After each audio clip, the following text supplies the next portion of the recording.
Welcome to the movie Lair. Lights low, screens glow, real news in the air. Welcome to the movie Lair. From Marvel to DC, every frame gets shared. Welcome to the movie Lair. No cap, no spin, just cinema flair. If it's film or TV, yeah, you know we there. Welcome to the movie Lair. Welcome to the movie Lair. Welcome to the movie Lair. Welcome to the movie Lair. Yeah. Welcome to the movie Lair. We report the facts and the rumors, just keeping it square. Welcome to the movie Lair. Welcome to the movie Lair. Lights low, screens glow, real news in the air. Welcome to the movie Lair. From Marvel to DC, every frame gets shared. Welcome to the movie Lair. No cap, no spin, just cinema flair. If it's film or TV, yeah, you know we there. Welcome to the movie Lair. Welcome to the Lair. Welcome to the movie Lair. We report the facts and the rumors, just keeping it square. Welcome to the movie Lair. Welcome to the movie Lair. Welcome to the Lair. Welcome to the movie Lair. Welcome to the Lair. Welcome to the movie Lair. Welcome to the Lair. Welcome to the movie Lair. We report the facts and the rumors, just keeping it square. Welcome to the movie Lair. Welcome to the movie Lair. Welcome to the Lair. Welcome to the movie Lair. Welcome to the Lair. Yeah. Welcome to the movie Lair. Welcome to the movie Lair. Lights low, screen glow, real news in the air. Welcome to the movie Lair. From Marvel to DC, every frame is there.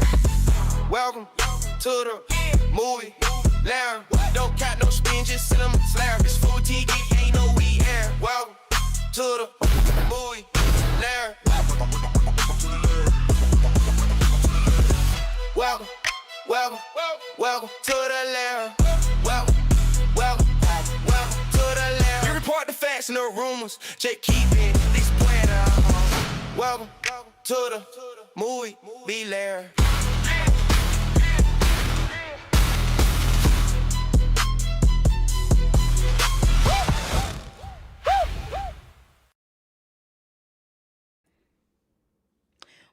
What up, y'all? Mic check.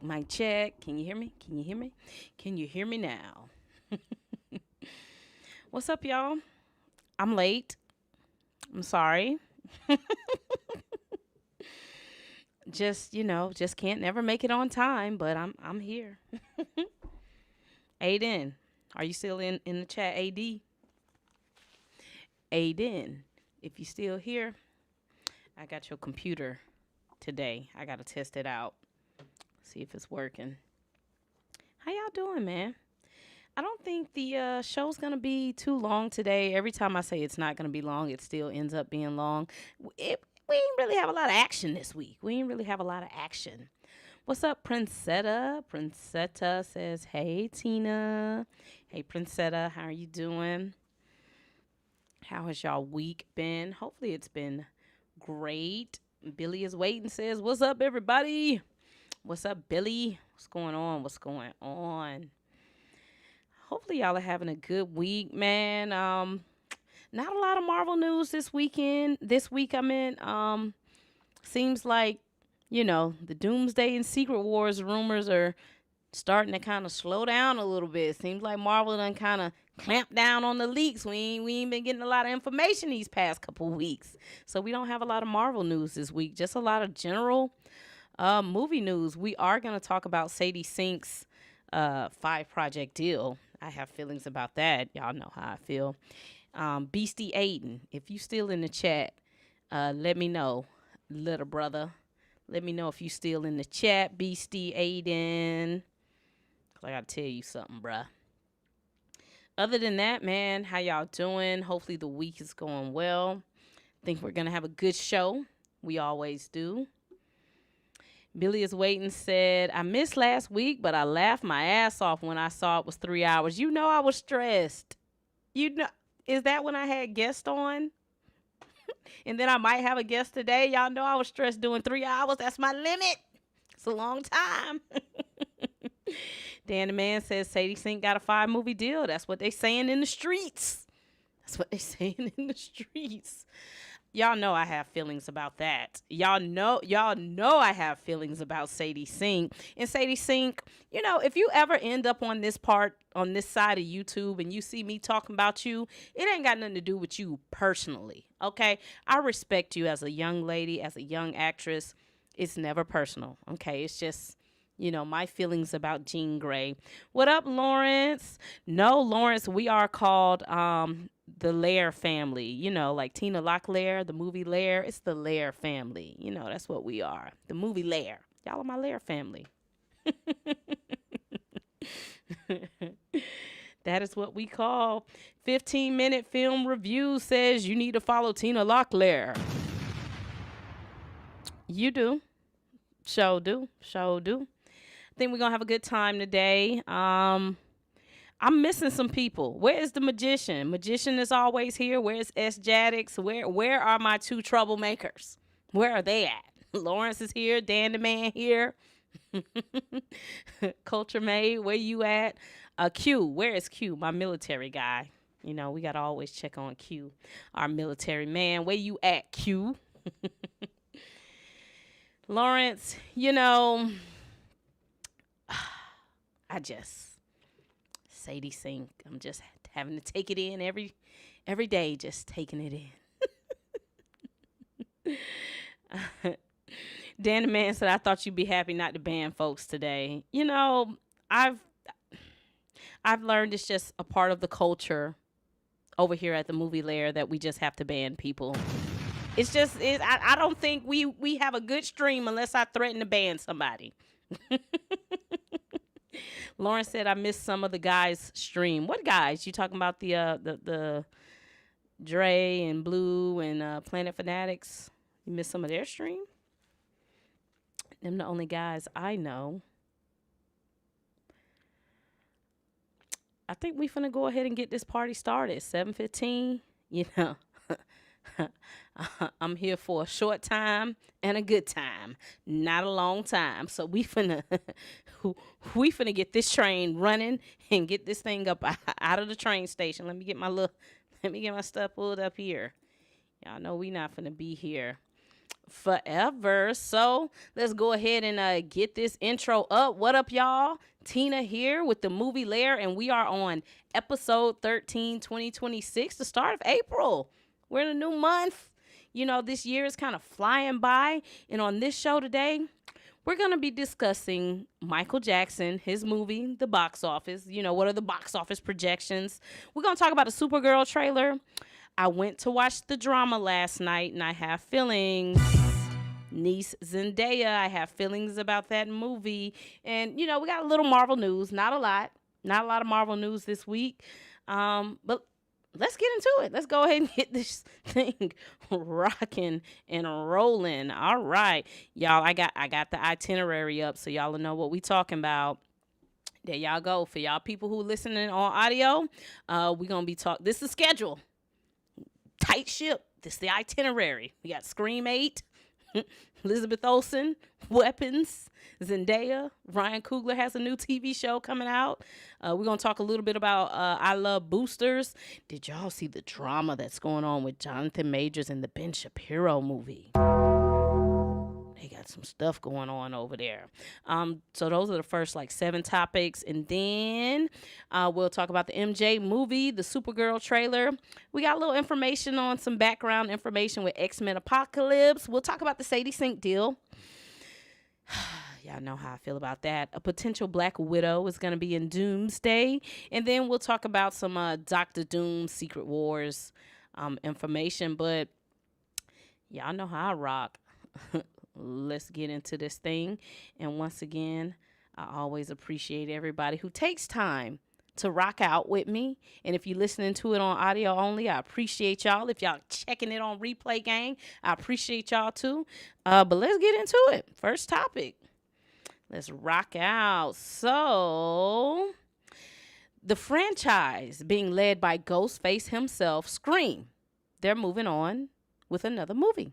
You know what I'm saying? We going to number 8. They say we will continue to make Scream movies because people keep paying to watch them. So now Scream 8 is moving forward into development. The people said, the people over there, Scream, Ghostface, they said we not going nowhere. We not leaving. We going to keep making the movies. We ain't going nowhere. We ain't going nowhere. We ain't going nowhere. They ain't going nowhere. I know last week some people was like, we tired of Scream movies. They say we ain't going nowhere. We here. We not leaving. Let me turn my camera around. Hold on. Let's get this camera going. They say we ain't going nowhere, y'all. So y'all can just stop asking to stop making Scream movies. They gonna keep making them. They not leaving. They not going nowhere. Scream 7 just made the most money of any Scream movie ever. So yeah, they gonna keep making these films. Scream 7 cost $45 million to make at the box office. They made $204 million. Sounds like a good day at the goddamn office to me. Sounds like a good day. They made money. And you know what? Scream 8 is coming, and I'm going to be honest, I think the last Scream movie I watched was like Scream 4. That's the last time I watched it. When they started out making these new school Screams, I haven't watched any of them. I haven't watched them, so I really don't even know what's going on with the franchise. But the next Scream project will be written by the Zucker sisters. I don't really know a lot of their work. They've worked on Agents of S.H.I.E.L.D., Poker Face, Suits, plus a few more projects. So we'll see what they're going to bring to the Scream franchise. Now, I did say that, you know, the previous Scream 7, it had some very low critic scores. So that might be why they bringing in a team of new writers so we can get the critic scores up as well as the box office. Maybe they are wanting to tell a more compelling story about Ghostface himself. But yeah, just wanted to let y'all know that Scream, the Scream franchises, they're not going anywhere. They're not leaving. So y'all can just stop asking. They're not going nowhere. They're not leaving. Going nowhere. We ain't going nowhere. They can't be stopped now. It's Ghostface for life. The people not leaving. They not leaving. Yo, shout out to Freed Spirit. He just became a member of the page. Free Spirit, thank you for joining. Listen, I'm going to tell you, like I tell every member who joins my channel, Free Spirit, send me an email ASAP when you get time. Because when you become a member of my page, I give you something. I send a token of my appreciation to let the members know that I appreciate y'all for signing up and rocking with me. Free Spirit, send me an email. Dan the Man, be looking out for your email in about 2 days too, because you're not a member of this page, but you did, you know, kind of join over there on Buy Me a Coffee. So I got something coming for you. Free Spirit, send me an email right now. Dan the Man, I'll be sending you an email in a day or so. But yeah, man, Scream, they're not going anywhere. They're still here. They're not leaving. Princetta said the last time I watched Scream was 2. Princetta, I don't know if you are a man or a woman, but I'm going to say, girl, me too, last time I watched. Dan the Man said, only reason Scream 7 made as much money as it did because it played with a fan theory only to play in our face. Now they going to keep bull jiving with the rest. The people, hey man, the people say they want to keep making the Scream movies. They just giving the people what they want, man. They just giving the people what they want. I might watch I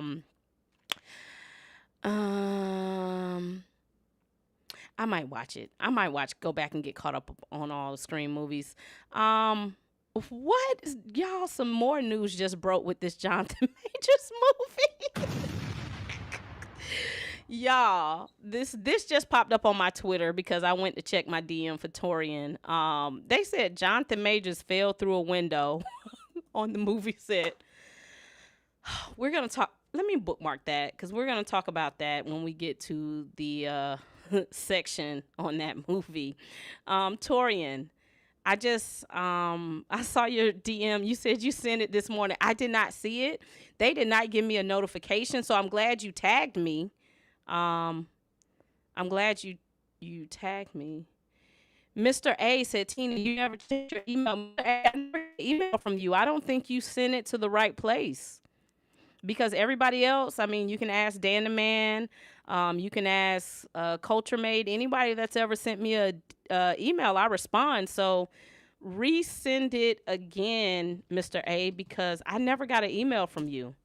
I somebody said they trying to kill Jonathan Majors.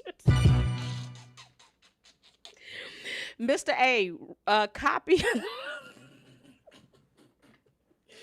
Mr. A, whatever email you sent me, copy it and forward it again. And make sure you're sending it to the right email because I never got an email from you. Who said they tried to kill Jonathan Majors? Nelius said they trying to kill him. Oh, my God. Let me bookmark that because we are definitely going to talk about that story. Lauren said, I asked some friends if they wanted to see any of the DC movies this year. They said no. They just want to see Spider-Man, though, and we're on the fences with Doomsday. These are non-Marvel fans. I can see people not really excited to see, like, Supergirl. But I think if they do Clayface right, if Clayface is presented not like a superhero movie and it's more so like, it's coming out around Halloween, so if they can present Clayface like, hey, this is just a movie about horror and body disfigurement, I could see some people wanting to watch it. But, child, we'll see. Lauren's talking about they kidnapped Gucci Man. Y'all, I'm going to start back doing my legal videos because I haven't done a video over on my Legally Locked page. So I think in the next couple of days, I'm going to go late. I'm going to go live late one night, and we're going to talk about the legal news. Because, yes, I definitely want to talk about that Pooh Shiesty Gucci Man situation, but that has nothing to do with movies, so we're not going to talk about that here. I'm going to do a completely different live about that. What? How did Jonathan Majors fall through a window? Child, we'll get to it when we get to it. Next up. All right, so there's a new vampire movie coming out called Flesh of Gods, and it's starring Kristen Stewart, you know, our girl from Twilight, Wagner Moura, and the damn Scarlet Witch herself, Elizabeth Olsen. This is going to be an A24 film. This is what the movie is about. It's taking place in the 1980s in L.A. Kristen and Wagner, they're a married couple, and they got money, okay? They got money. They live in a luxurious condo, a skyscraper, overlooking the city, and they decide to go out and party a little bit, and they run into a mysterious group of people being led by Elizabeth Olsen. So my question is, where's this party at? Did they just, like, walk into a random club, or were they invited? Like, how did you get involved with this group of people being led by Elizabeth Olsen? Those are the questions that I got. But anyway, the log line says this couple gets wrapped up with Elizabeth Olsen and her crew, and they're seduced into a glamorous, pleasure-filled world of thrills and violence. That's all we know so far. So it looks like Elizabeth Olsen is going to be the head vampire. She's going to be the queen bee. And it sounds like a rich couple done got caught up into some goddamn mess. Sound like they done got caught up with the wrong crew of vampires. Wow. Wow. Child, I guess if I got to run into a monster of all the monsters, it might be a vampire I would like to run into. But anyway, baby, this sounds like my cup of tea. I'll be checking it out. And this is what happens when you have too much money. When you have so much money, and I'm talking about this rich couple they're going to be playing.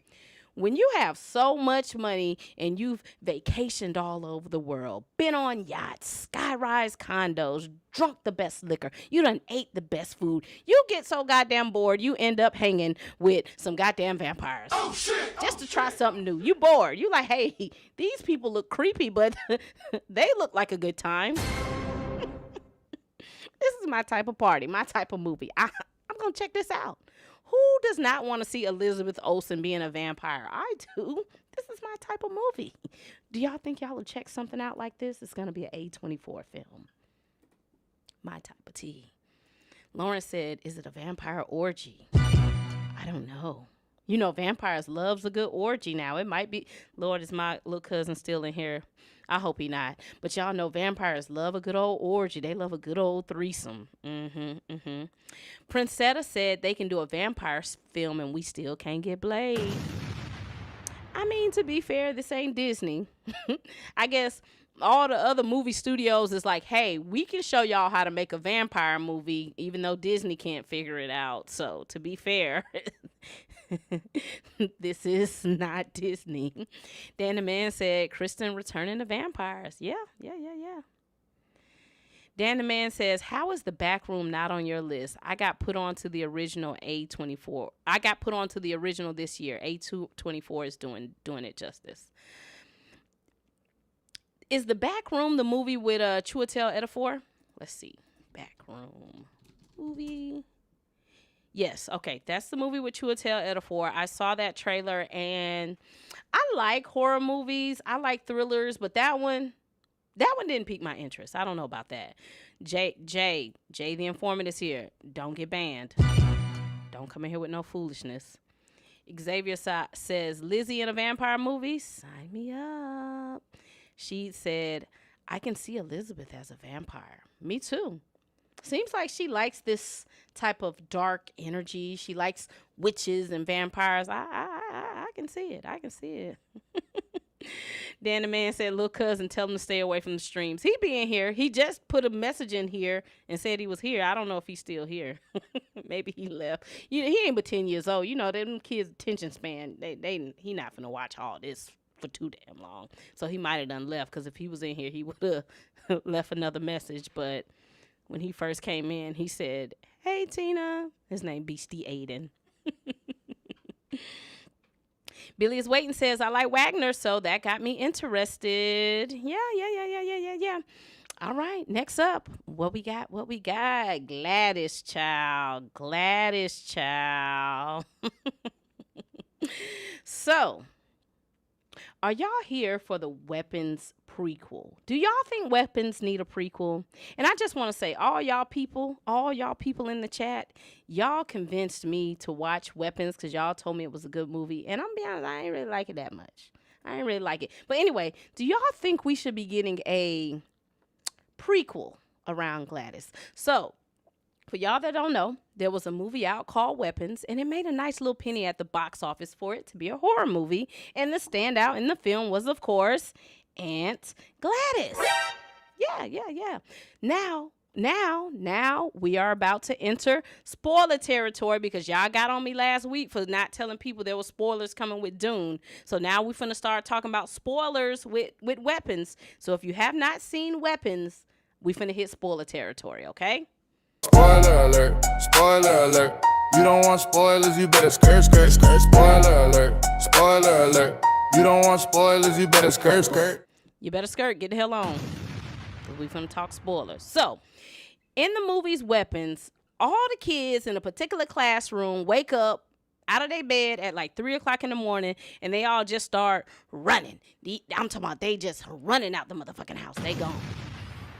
This classroom of kids are just missing. The parents wake up, the goddamn kids, they're gone. They don't know where their kids at. They looking at the Ring cameras and they see all the kids just start running at 3 o'clock in the morning like this. They got their damn arms and shit out like this. So the kids is just gone. We don't know where the kids at. That's what Weapons is about. Where are the kids? Where are the kids? Long story short, Auntie Gladys, old raggedy ass, comes into town to stay with her niece, and she got all the goddamn kids in the basement. And I'm assuming, because it wasn't really like all the way clear, I'm assuming she was using these kids for their youth to keep herself alive and vibrant. Now let me tell you something. Her and Agatha from Marvel, they on that same type of mess. Her and Agatha on that same mess, stealing people's youthful energy. So the spell she had on these kids it kept them in like a trance in the basement. But she could also use the kids or whoever she had like her voodoo on as weapons to fight people and shit. That's why the name of the movie was called Weapons. So obviously, people wanted to know more about Gladys. And this is where the prequel comes in. But I don't know, y'all. I don't know. I wasn't a big fan of Weapons. I was actually quite disappointed because the movie was hyped up so much. I was let down at the reveal. So I'm like, oh, this story is just about a witch. And it's not even a really good witch story. But I'm going to shoot it some bail. I'm going to shoot the movie some bail because I love witches and vampires so much. I think if they can put together a really good, compelling story about Gladys, I might like it. I might like it. Now, like, show me a young 25-year-old Gladys, like back in the 70s. Like, show me a young 20-year-old, 25, 30-year-old Gladys back in the 70s. I might can get jiggy with that. Like, imagine Gladys back in the 70s, like, draining these men and taking their money and taking their energy. It's my type of shit. You know she thinks she's a bad bitch. Because, I mean, look at her makeup now as an old woman. She's just old now and don't know how to do her makeup and pick the badass wig. But, bitch, let's go back to when she was, like, 25, 30. Gladys probably was a bad witch back then, okay? Okay, they need to put me in the writer's room. I'll juice this story up. I'll come up with a good old juicy story. Y'all know like how in the Agatha TV show, Agatha, that's my bad bitch there, where they showed Agatha was just taking people's power decade over decade. That's what they need to do with Gladys. Take us through the 70s, the 80s, the 90s, all the way to present day so we can see why she stole them people goddamn kids and used them as weapons. Weapons, people, call me. Call me. I got the story for y'all. I think I'll be down to watch it if they make her a really young, good witch and make this story interesting. I done goddamn sold myself on the Gladys prequel. I wasn't even interested in it before. Now I want to know. Was young Gladys out hitchhiking and getting in the car and robbing the men and taking their energy? Yes, let's do it. Yes. Can y'all imagine young Gladys at Woodstock just putting roots on people? Yep. I want to see it. I done talked myself into the goddamn Gladys. I done talked myself into the Gladys prequel. Yep. Y'all need to make this happen. Make it happen. Oh, let's check the comments. Torian says the Gladys prequel is going through now that Amy won the Oscar. Yeah. Some of y'all are saying, nope, we don't need it. Some of y'all saying, yes, we do. Xavier says, with that Oscar, I'm sure they're going to fast track that Gladys prequel. JD Informant said, my favorite character was Junkie. Which one was Junkie?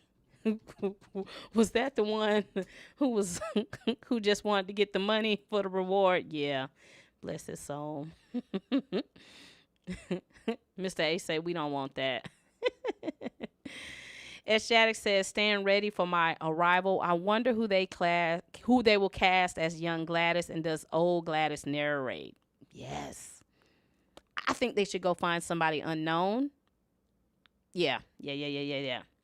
Dan the Man said that was a cool premise, but they should have kept her as an actual witch. When she first showed up to the dad and the junkie, she didn't even look human. I wanted to find out what that entity was.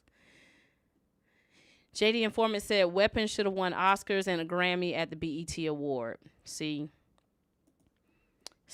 Jay be coming in here playing and finna get banned. Get them banned. We don't do that here. Yes. Find out who that is, get them banned. We don't do that. I ain't the one, baby. I take no disrespect. Why does Jay come in here every week with this goddamn foolishness and want to get banned? Every week he come in here to say crazy stuff. I think he just like for me to play the meme. I think that's what it is. Torian said that damn AI is something else. Boy, you can do magical things with AI. You can do some magical thing. Tina, was you singing the Witch's Road song every week? Every week when Agatha came on, I was down, down, down, down, down the Witch's Road. I like Agatha. Y'all, people don't want to admit it, but Agatha probably is one of the best villains. Well, I'm not going to say best. Agatha has probably unalived more people than any other villain in this whole multiversal saga, besides maybe Wenwu and Kang. Agatha was really taking people out. Do y'all see how she was just taking people out and didn't care? Agatha was crazy. Xavier says, Tina, that sounds like a good idea. They should hire her.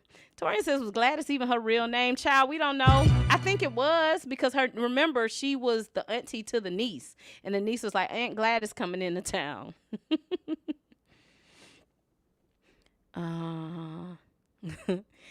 Lauren said, Agatha about to be in the live action Tangle. Free Spirit said Gladys is laying it low and spreading it wide. Child, y'all know young Gladys was outside. Y'all know young Gladys was outside, baby. Y'all know it. 15-minute film says it's me, Mental Health. New name. All right. Welcome back, Mental Health. Thanks for showing up every week. Mr. A says that sounds like a movie with the woman and her daughter that were criminals, and she threw her mom under the bus at the end. I forgot the name. It was I can't remember.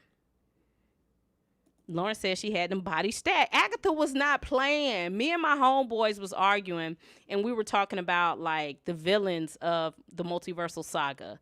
And I'm like, Agatha took a lot of people out of the game. Like Agatha, and she didn't care. That's what made her a good villain. They did not try to make her a sympathetic villain. They did not try to make you like feel sorry for Agatha. Agatha was just killing indiscriminately. She didn't care. Agatha did not care. Agatha was setting them people up. She was the ultimate witch scammer.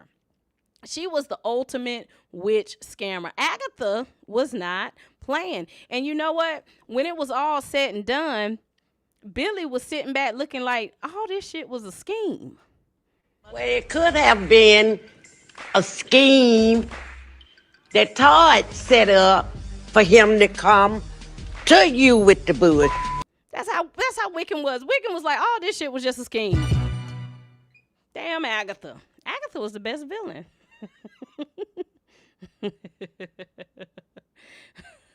Lauren said Death was like, I love it. Yes. Lauren said Agatha only had a heart when she saw Wanda's son and thought about her son. I don't think she cared about that goddamn baby. If we gonna keep it real and talk about parents, sometimes parents don't really care about their kids. Agatha ain't care about her son because she had her son out there scamming and scheming with her. If you cared about your child, you wouldn't have your child out scamming and scheming. She didn't care about her goddamn son. Xavier said Mia would definitely be the first on the call sheet. I don't want to see, no, not Mia Goth. I think every time we think about horror, gothic, Mia Goth is always the first one. Go find somebody new that we don't know nothing about.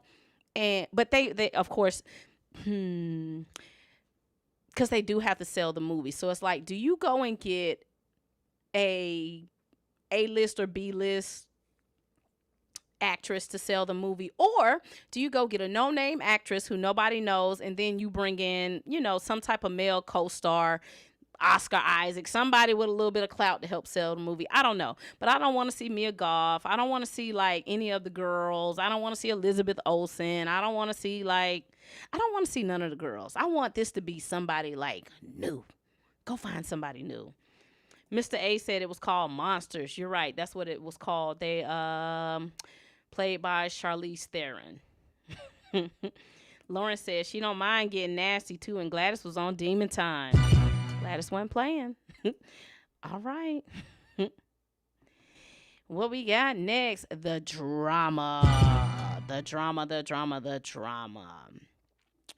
So this is going to be a non-spoiler, quick little talk. So y'all, I saw the drama last night, and without spoiling it too much, I ain't really like the movie, y'all. And this is going to hurt me to say it because it's my niece Zendaya.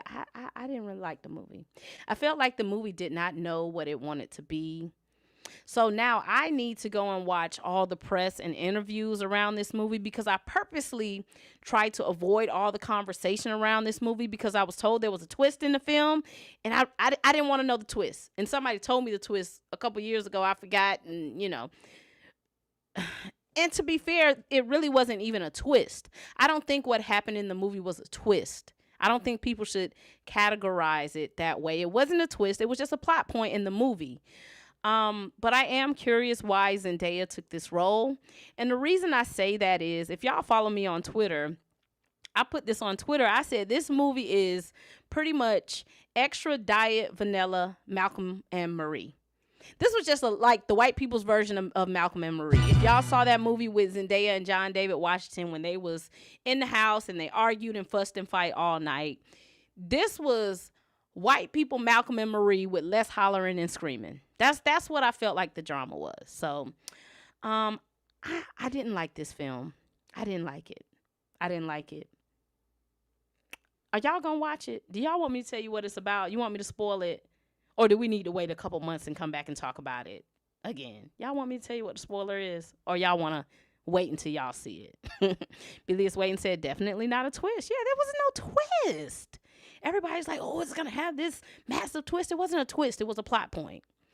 Yes, Lawrence, this is a wait for streaming. This should have been on Netflix. To me, my personal opinion, I did not enjoy this. I think the way the movie was misrepresented was wrong. I think they pitched this movie like it's going to be this, but really this movie is about this. You know? Free Spirit said spoil it. Anybody want me to spoil it? Y'all want me to spoil it and y'all want to talk about it? Or I think if I spoil it and we talk about it, we could have a really good conversation. Or do y'all want to just not talk about it and just talk about it in a couple weeks when everybody's seen it? Y'all tell me in the chat. I'm going to do whatever y'all want to do. Y'all want to spoil it? And let's have a conversation? Because I think it's a really good conversation about what would you do? Or are y'all going I don't think y'all going to go watch this if we keeping it a buck. I don't think y'all going to go watch this movie. So I think I should just spoil it. Y'all want me to talk about it? Or let's move on. Dan the Man said, give it some time. Free Spirit said, spoil it. What we gonna do? Y'all want me to spoil it or not? What we gonna do? Princetta said, spoil it. All right. This is what I'll say. I'm finna spoil the movie. And if you don't want to know the spoilers, leave, come back in about 3 minutes. So I'm finna give y'all 10 seconds. 10, 9, 8, 7, 6, 5, 4, 3, 2, 1. If you don't want to know, leave, come back. And the next topic, I'll give y'all a heads up. We're going to talk about Ryan Coogler next. So we're going to talk about a drama for like 3 minutes. So if you don't want to be spoiled, go ahead and leave. All right. This is what this movie is about. So like y'all have seen in the trailers, Zendaya and Batman, Edward Cullen, they finna get married. You know what I'm saying? They're like 30 years old. I'm just guesstimating. They're about to get married. So it's about a week before the wedding. And so they're out with another couple who's their friend. And they're doing wine tasting. They're trying to figure out what type of wine do we want for the wedding? What type of wine? So they getting a little tipsy. So the other couple is like, y'all, let's play a game. Let's talk about the worst thing you've ever done to someone. What is the worst thing you've ever done to someone? And so one of the male, the dude, the friend, he was like, me and my ex-girlfriend, we was walking and a dog got behind us and I used her as a shield because I didn't want to get bit.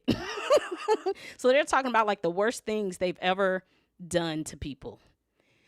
Billy said, for the future, you can get a spoiler sticker and tell people to mute it while it's on. You're right. Thank you. I appreciate all that feedback. I'm going to do that next time.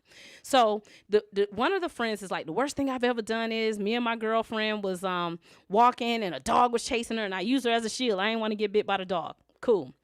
The other friend, which was that dude's wife, she was like, well, the worst thing I ever done was I had a friend and he was a little slow. I think he had, some mental health issues. And she was like, me and this friend, we went out to the woods and we ran into like this broken down trailer. And she was like, I pushed him in and I locked him in there and I just ran home. And I'm like, God damn, that's kind of crazy. Like, you did that? And she was like, I didn't tell anybody. And then there was a search party. They were looking for him. But long story short, they found him. He was okay. And so I'm looking like, damn, look, why would you push the boy and lock him in the closet? So anyway, you get to Zendaya's secret. Zendaya been throwing the drinks back, baby. I'm talking about she been drinking the wine. So you get to Zendaya, and Zendaya's like, well, I think the worst thing that I ever done was I thought about pew-pewing up a school when I was like 13 or 14. And so everybody was like, bitch, what? Everybody was like, girl, what? You was going to go do what to the school?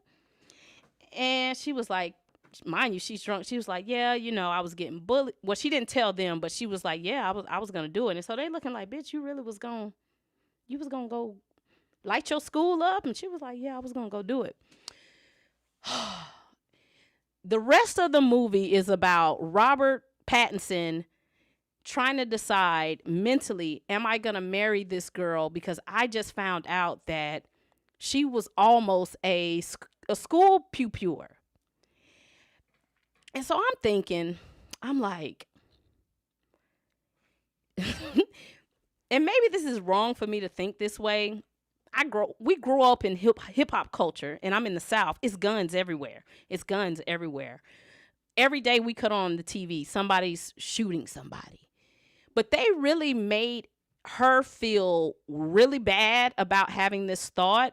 Like, Robert Pattinson was like, I don't know if I should marry her. Like, why would she do that? And then the other girl who locked the boy in the closet, she really lost it. She was like, how could you ever think about doing something like that? And Zendaya's crying like, it was just a thought, blah, blah, blah, blah, blah. And so the whole movie, Robert Pattinson is just trying to figure out, like, damn, should I marry her? Like, he's like freaking out the whole movie in his brain, like, I don't know, I don't know if I should marry her. And she pretty much was like, man, I was getting bullied at school. She didn't say this, but this is what we visually see. She's a little mixed black girl in this private school. They was bullying her. And she was like, yeah, I was finna go light that bitch up. She said I was finna go. She said I was gonna set it off. They was bullying me. She was like, but I didn't do it. I just didn't do it. So her and Robert Pattinson are spending the whole movie like, she's like, I didn't do it. Like, are we going to get married? Yes, I want to marry you. But why didn't you tell me? And she's like, shit, that's just not something I thought to ever tell someone. And that's what the whole movie about. The whole week, he's in his brain on if I should marry her, because I just found out that she potentially thought about pew-pewing a school when she was 13, 14 years old. Is that a deal breaker for y'all? Is that a deal breaker? Like, if you find out a week before you're going to marry your wife or your partner that they thought about it, would that be a deal breaker? Me and my wife talked about it. I don't think that would be a deal breaker for me. Now, what would be a deal breaker for me is if you tell me that, well, sometimes I think about, cutting people up and I like blood. And then I'm just like, bitch, you crazy. I ain't finna do that. I'm not saying she was right for having these thoughts, but what I'm saying is I can understand why someone who's being bullied would think to react that way. And maybe it's because of our culture. We live in a hip hop culture where people will pew-pew you for less. Look what's going on with Gucci Mane and Pooh Shiesty. He was finna take Gucci Mane out about a contract. So if I hear a story from my wife, who I'm about to get married, we done been together 3-4 years, and she's like, hey, I had this thought when I was 13, 14. I'm not finna be freaking out, because as long as you can justify it and say, hey, I was getting bullied and I had this thought, but I realized that was wrong, I didn't do it, we cool. Now, if my wife tell me a week before we get married, hey, I like to cut up animals and I like to beat animals and I think about blood and demons and stuff, then I'm just like, oh, bitch, hell no, bitch, you a little bit too cuckoo for me. You a little bit too cuckoo for me. But they really turned this into like a big thing in the movie. Like the girl who locked the boy up in the closet was like, you can't marry her. She's a horrible person. Like, why would you ever marry someone who thought about doing something so horrendous? Now, what I will say is this movie should have had a trigger warning on it, because I did see some people get up and walk out, because you got to think, I'm in Florida. We've had several school pew-pewings down here. So I do think this should have had a trigger warning on it, because some people did leave, because it is a sensitive topic when we are talking about the topic of kids losing their lives in school shootings. This movie is not even really about the school shooting. This movie is about, would you leave your partner if you found out that they had the thought of doing this? And the whole movie is Robert Pattinson, like, in his head, like, should I do it? Shouldn't I do it? Should I do it? Like, can I really trust her? Mind you, she's 30 at the time. She had this thought when she was 13 or 14. It wouldn't have been a deal breaker for me.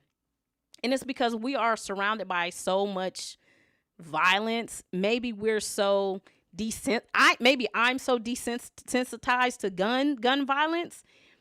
I don't think I would leave my wife for that. You know what I'm saying? Now, if my wife told me 2 nights ago I cheated on you, bitch, the wedding off. We're not doing it. That's it. I'm not doing that now. God damn. But if you tell me you thought about doing something at 13, she didn't do it. She didn't do it. She thought about it, and she talked about why she thought about it. She said, listen, you know, my dad's in the military. He had a rifle in the house. And she was like, I was going to school and they was pushing me and picking at me, because she didn't say these words, but that's what I'm, visualizing it, because you see her getting, pushed on in school. She's a little black mixed girl in a school with white people. Yeah. But she didn't do it. She said, I thought about doing it. She said, I really thought, like, I was out in the woods and I was practicing. She was like, I really was going to do it. She was like, but I did not do it. She said I didn't. Wouldn't be a deal breaker for me. But this movie is really about, if you learn something about your partner a week before marrying them, are you going to marry them? And how do y'all talk through that process? How do you talk through it? Because he's paranoid now. He's paranoid. She had a cup in the house that had like a rifle on it. He saw the cup and he just started freaking out. He like threw the cup. He's like, oh, hell no, this bitch crazy. He like, hell no. So he started like panicking in his mind, because his friends didn't make it any worse. His friends is like, hey man, cut this wedding off. Like, you can't marry her. Like, she thought about doing this, blah, blah, blah, blah, blah. You gotta leave her. You can't be with her. And so he's now like, damn, maybe I do need to cut it off. And Zendaya just like, but damn, I didn't even do the shit. I thought about it. I'm being honest and telling you I thought about it, but I didn't do it. I was more mad at the other friend who locked the mentally disabled kid in the house. Like, bitch, why would you lock him in like an old house and left him? And she was the one the maddest. Like, you can't marry her. She's a horrible person. Bitch! You locked a mentally disabled kid in a house and left him. That's way worse to me, because what if something would have happened to that kid? You knew there was a search party going out for him. But yeah, so that's what the movie's about. This could have went straight to Netflix for me. This movie is about, how do you as a couple deal with information that you get, and how do you move forward with that information? That's what this movie is really about. So it's not really a twist. I don't consider her telling someone that she thought about doing that a twist. It more was like, oh, is you crazy? Like, do you still think about doing stuff like that? Like, have you ever thought about killing me? Like, let me know where you at mentally. Like, shit. Are you still on that type of time? Like, if somebody get mad, do I have to worry about you putting a gun? You know what I mean? Yeah, but in my theater, several kids did get up and walk out. And when I say kids, I'm saying these were like, 20, 21-year-olds. Um, and I understand it because the city that I'm in, we just had a, school incident like a year ago at the college. So I can understand why this movie does need a trigger warning, because it's so many people that done dealt with, school shootings. So yeah, man. Yeah, that's it. That's what the drama is about. So it wasn't really all that to me. I'm like, why did y'all even make this? And why, like, do black women be shooting up the schools? Now I need to see, are there black women school shooters? Is there a black woman school shooter? I don't even think we do that. Cause y'all know us, when we get mad, we just gonna start fighting. Let's see. Based on availability, there is no widely documented school shootings, with a rare female perpetrator. Like, I can't even find anything that say black women be shooting up schools, because we just gonna go fight. We gonna fight. You get to bullying us too much, we just gonna beat you up. We gonna beat you up. Our mama gonna say, take your ass out there and tear their ass up. We not just, that's not something that we do. So whoever wrote this story, and Zendaya, I don't think you should have took this role. And not saying that we are all a monolith, not saying there's not some black young teenage girl somewhere who has thought about doing it, but that ain't what we goddamn do. We don't be doing this now. We don't be shooting up the schools. Princetta said he needs to get new friends. Billy is waiting says, kind of reminds me of Ma. I didn't watch Ma. I'm gonna go back and check that out. She said, we don't do that here.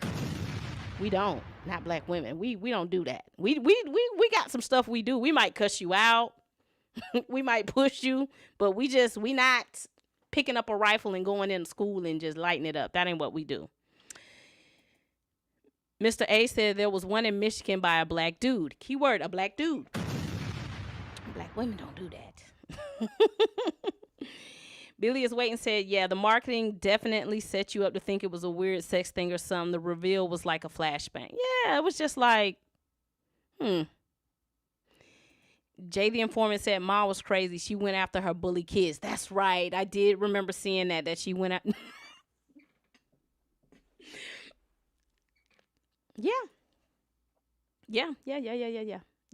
Zendaya, you shouldn't have took this role, because it really was like Malcolm and Marie. Once she tells him, the thought, the whole week before the wedding is them talking through, should we get married? And she's like, I'm sorry. Like, I don't want you to feel weird about me. And he's like, why didn't you tell me? And she's like, bitch, that's not something I thought to tell. I was on the wine and maybe I shouldn't have told you. Maybe it's something I should have kept myself. So that's what it is. The whole week they're going and they're picking out flowers, and when he sees the flowers, he thinking about gunshots. They go and take pictures, and the photographer's like, I'm gonna shoot y'all over here and then go in the kitchen, I'm gonna shoot y'all there. And so everything he hearing is like shooting, like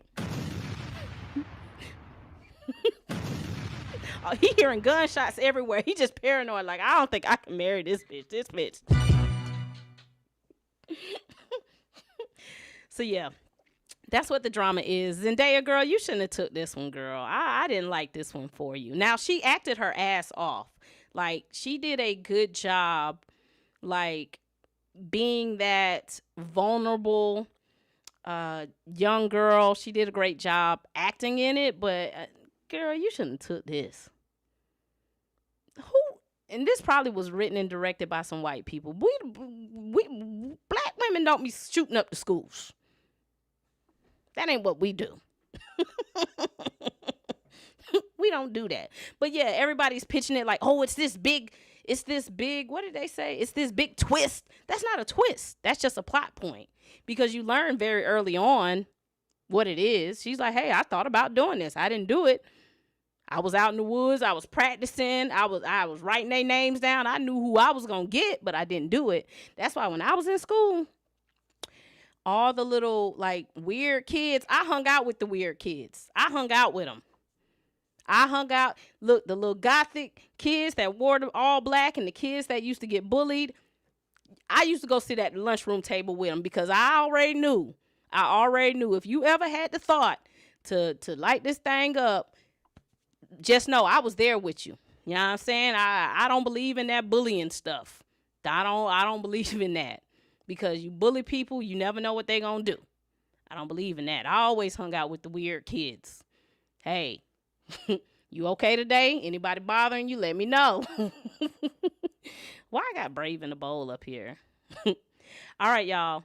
Dan the Man, y'all can come on back. We done. Let's talk about Big Coog. Coog. All right. Y'all got any other comments? It's art. She fine. She said it's art. She fine. All right, let's talk about Coogler, Ryan Coogler. So it looks like Ryan Coogler is still locked in with Disney because it was just announced that he's about to produce a TV series around the books, The Animorphs. Now, he's not directing this project. He's producing it alongside his wife, Zinzi Coogler. This project is going to be directed by, what's his name? Brian Walcott. I'm not familiar with his work. I don't know what Brian has done. So this is the official log line. It states, this TV show follows a group of teenagers who uncover a hidden threat lurking beneath their everyday lives, all while juggling relationships, curfews, and the chaos of high school. The group meet a dying alien of the Andalite race, which has been fighting the Yeerks in their expansion across the galaxy. The Andalite gives the kids the ability to morph into any animal they touch by absorbing the animal's DNA. They use this power to launch a secret resistance against the Yeerks and to save the world. They are later joined by Axe, a young Andalite stranded on Earth.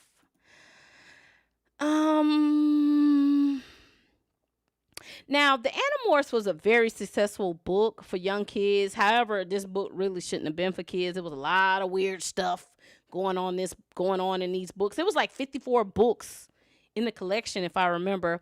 Some of the kids passed away. Some of them had PTSD from all the weird stuff with the aliens, but it was a popular book. This is the first project I'm looking at Coogler with a side eye, like, why you want to do this? Like, why this? Like, what attracted you to the Animorphs? Because somebody has tried to do this TV show in the past, and it just didn't work. I think it was Nickelodeon. This TV show never worked because people didn't really like the translation from book to TV, and it was expensive. It was expensive back then. I'm like, Coogler, why this project? Like, sounds like he's really, like, interested in his sci-fi bag at this point. But the Animorphs? Disney, why y'all even want to do this? In order for this project to work, Disney has to really be embracing AI and low-budget special effects because this can get pricey. It's one of the many reasons the old TV show didn't work out back then, because the special effects was so expensive. Like, you got to constantly show kids morphing into animals, and special effects is still expensive unless Disney is about to start implementing AI. That's just it. That's the only way around this. Like, something like this can be done with ease with AI. You know what I'm saying? And I know there was big headlines that Disney was backing out of their deal with Sora and AI, but what people didn't read, Disney said, we still looking for partners for AI alternatives and people to work with. So Disney is all the way in the AI bag. Disney is a business. They're not running away from that technology because they always looking to find some cheap labor. You know what I mean? Y'all remember we talked about Ryan Coogler's deal with Disney, and I was telling y'all, I was like, man, I think he's renewed his deal with Disney because he keeps putting projects out. After Black Panther 1, Disney signed him to like a 5-project deal. We way past 5 projects at this point. Like, we way past it because we have Wakanda Forever, Ironheart, Eyes of Wakanda. He did a Hurricane Katrina documentary. He's doing X-Files, Black Panther 3, The Animorphs. That's 7 damn projects. That's a lot. Hey, man, good luck to you, Coog. Good luck to y'all doing The Animorphs. I don't know about this one. Brother man. I don't know.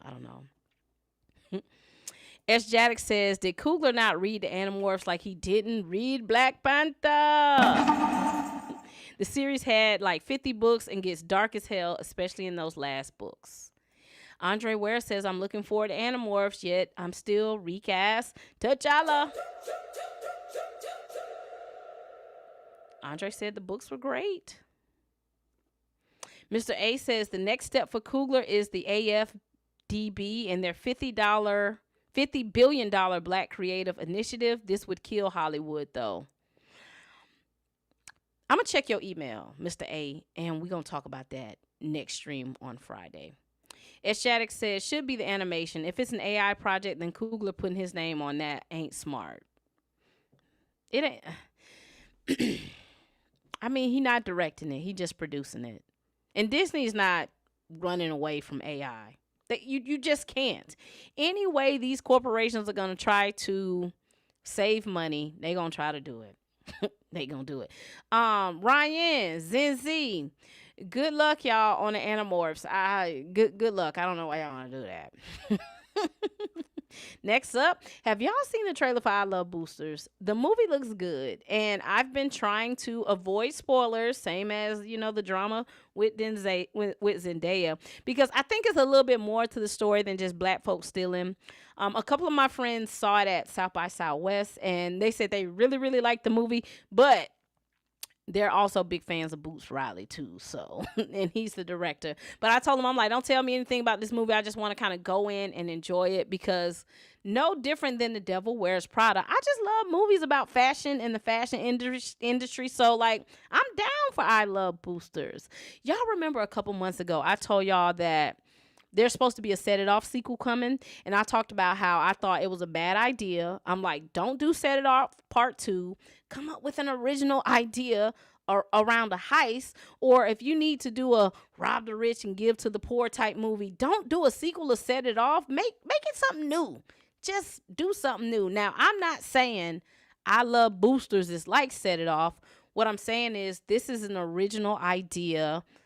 It looks great. It has an awesome cast, and we're dealing with a heist of some sort. So instead of doing Set It Off Part 2, think of another way to do a heist movie. You know what I'm saying? And I'm here for this film. They got a dope cast. You got Keke Palmer, Taylor Page, Will Poulter, Don Cheadle, Lakeith Stanfield. Like, this is a solid lineup. This is solid. Oh, I forgot. Demi Moore is in it too. They said that she's like stealing fashion ideas from black people. So Keke Palmer, they like, we just finna go steal all her shit. Because she's stealing from us anyway. She like, y'all getting rich off black people, so we just gonna take the fashion back. But y'all, man, are y'all here for it? Are y'all gonna check out I Love Boosters? Is this something that you feel like's in your wheelhouse? Y'all let me know. It looks kind of interesting to me. It's colorful. It's bright. I'm here for it. I want to watch it.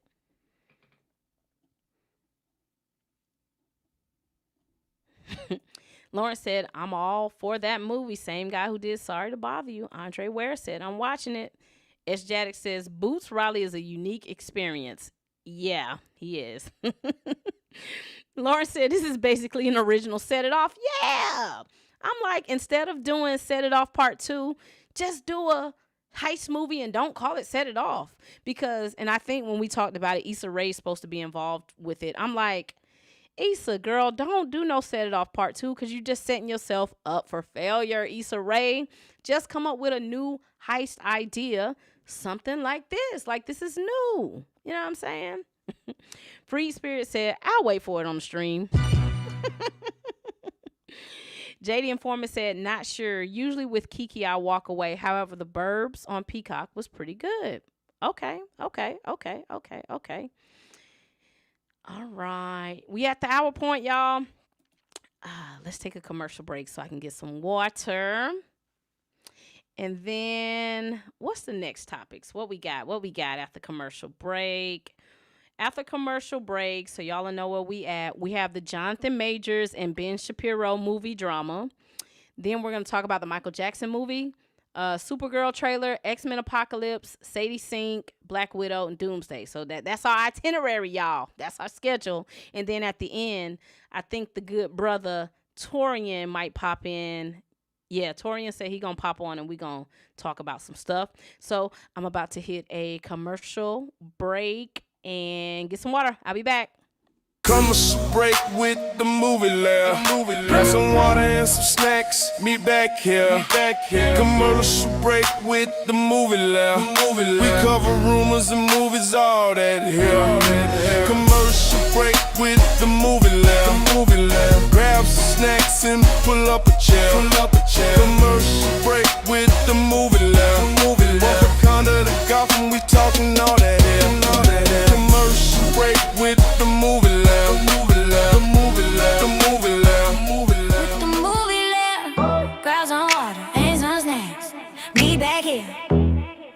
Commercial break with the movie Lair. We cover rumors and movies all day.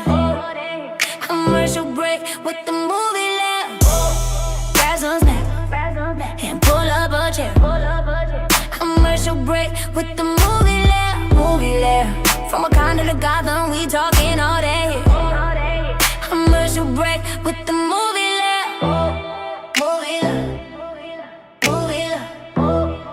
Commercial break with the movie Lair. Grab some snacks and pull up a chair. Commercial break with the movie Lair. From Wakanda to Gotham, we talking all day. Commercial break with the movie Lair.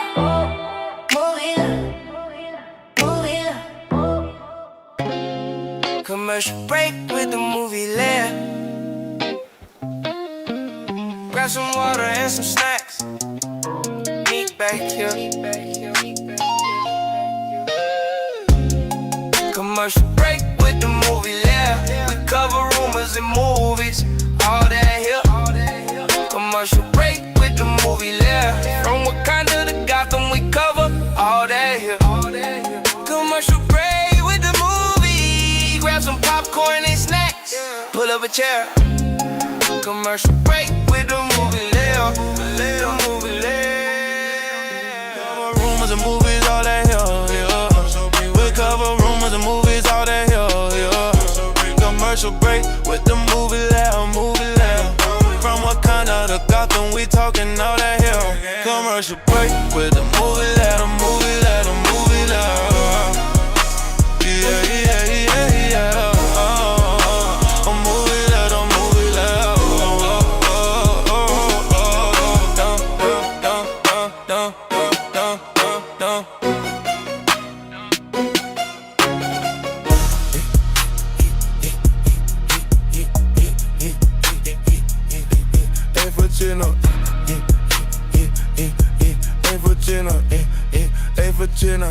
They for chillin' on commercial break with a movie Lair. We're about to start right now. Get back here. They for chillin' on commercial break with a movie Lair. With a movie Lair. With a movie Lair. They for chillin' on commercial break with a movie Lair. With a movie Lair. Movie Lair. They for chillin' on commercial break. Get back here. Get back here. Put it back here. We're about to start here. Start here. Start here. We're about to start here. Start here. Start here.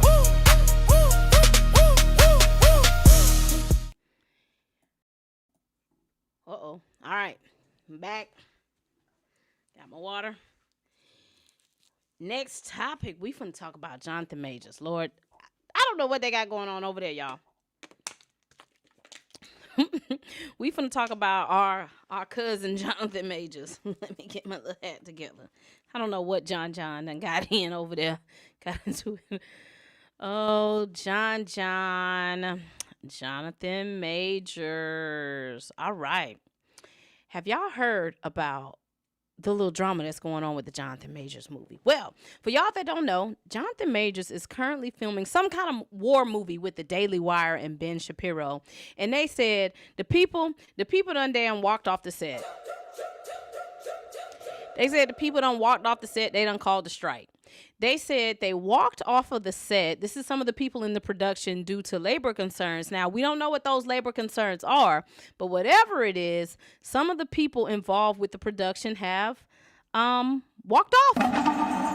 And if y'all remember, weeks ago when we found out about this Jonathan Majors movie, I specifically said, I don't like this for Jonathan Majors because there's so much negativity that can come from this because you're doing a film with a conservative, white-wing MAGA supporter. And what is crazy is when this article drops on Deadline, Jonathan Majors' face is plastered on it. Not Ben Shapiro, the actual producer who's in charge of the production of this thing. He's the man in charge.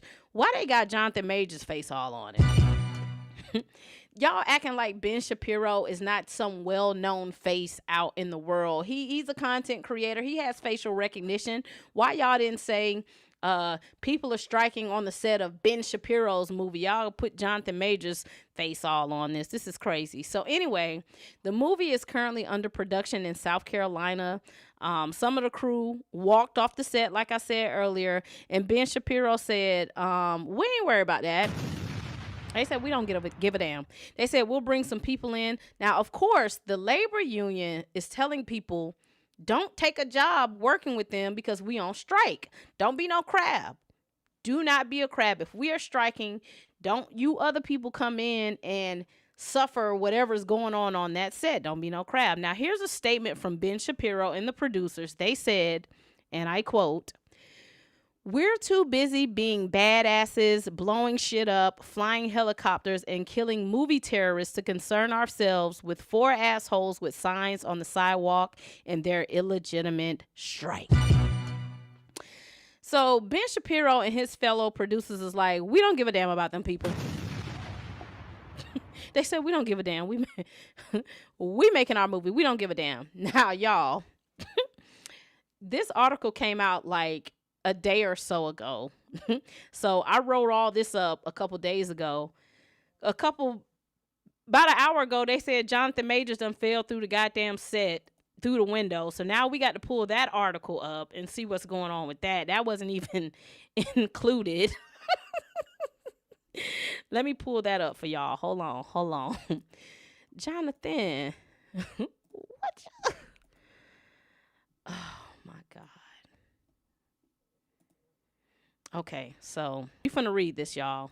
This is a live reading that was not built into the show because this is breaking news.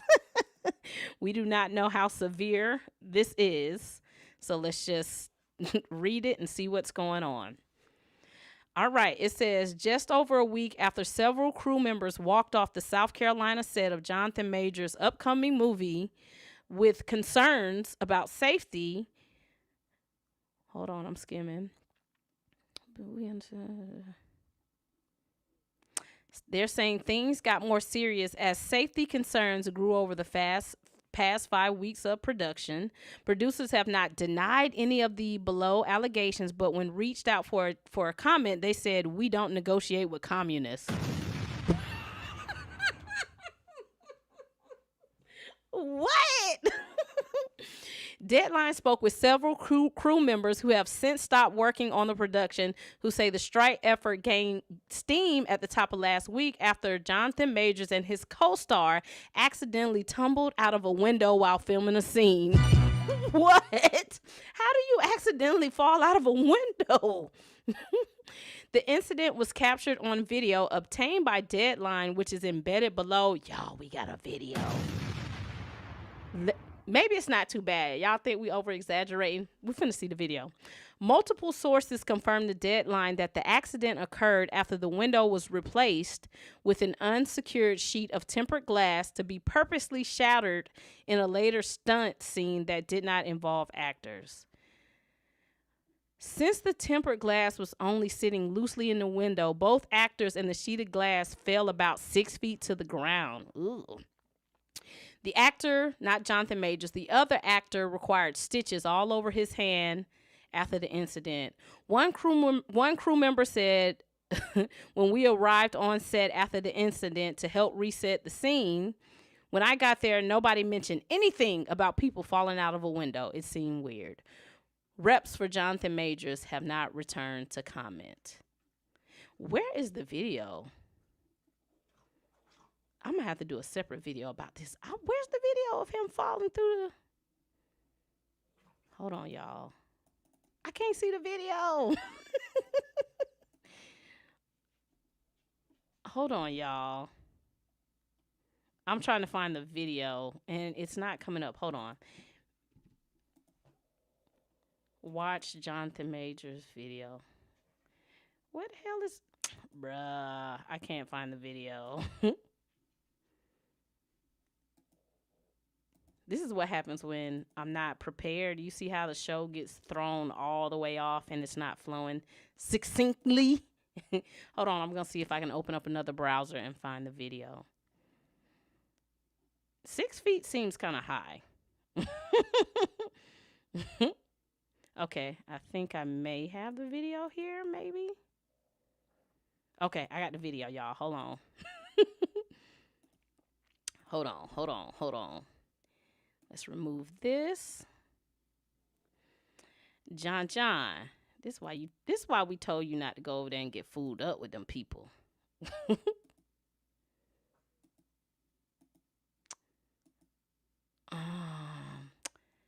Okay, we're gonna have to do this a different way. Hold on, y'all. Let's see if...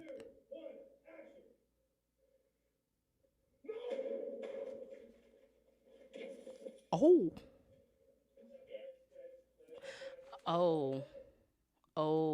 okay. I gotta find a way to play this for y'all. I'm sorry.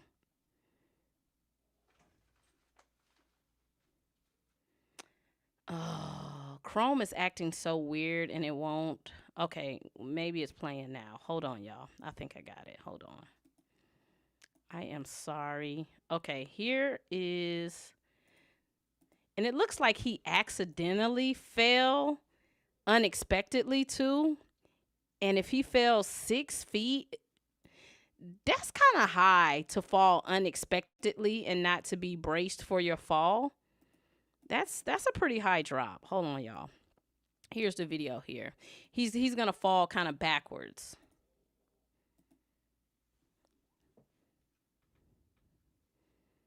So pretty much what's happening is they're saying that that window that they're on is tempered glass. And he's going to accidentally like fall backwards. They both go out and they fall 6 feet. Ugh. Ooh.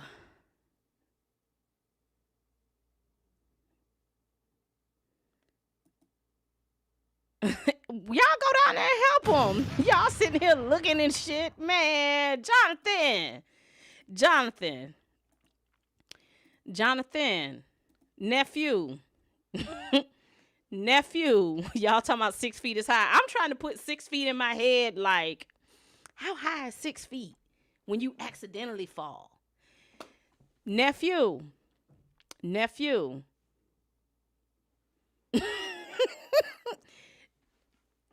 I'm going to do a separate video on that, y'all, so I can actually read the article and get all of this put together. But, child.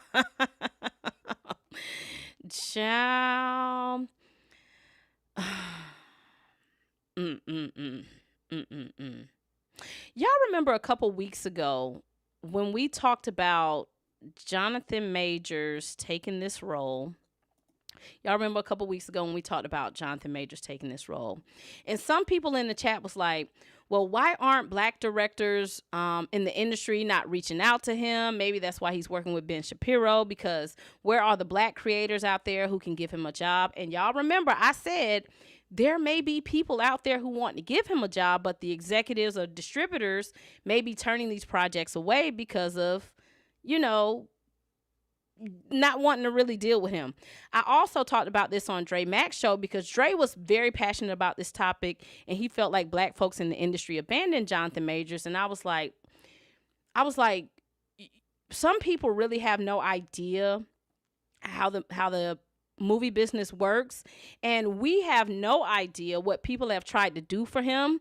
If these people are being told no, they don't want to work with Jonathan Majors. Like, let's say I have a movie and I say I want Jonathan Majors to star in it. If these executives and distributors are like, no, we don't want to work with him, it's kind of hard for the black people in the industry to do much for him. So this is kind of like the clip that I talked about. Hold on.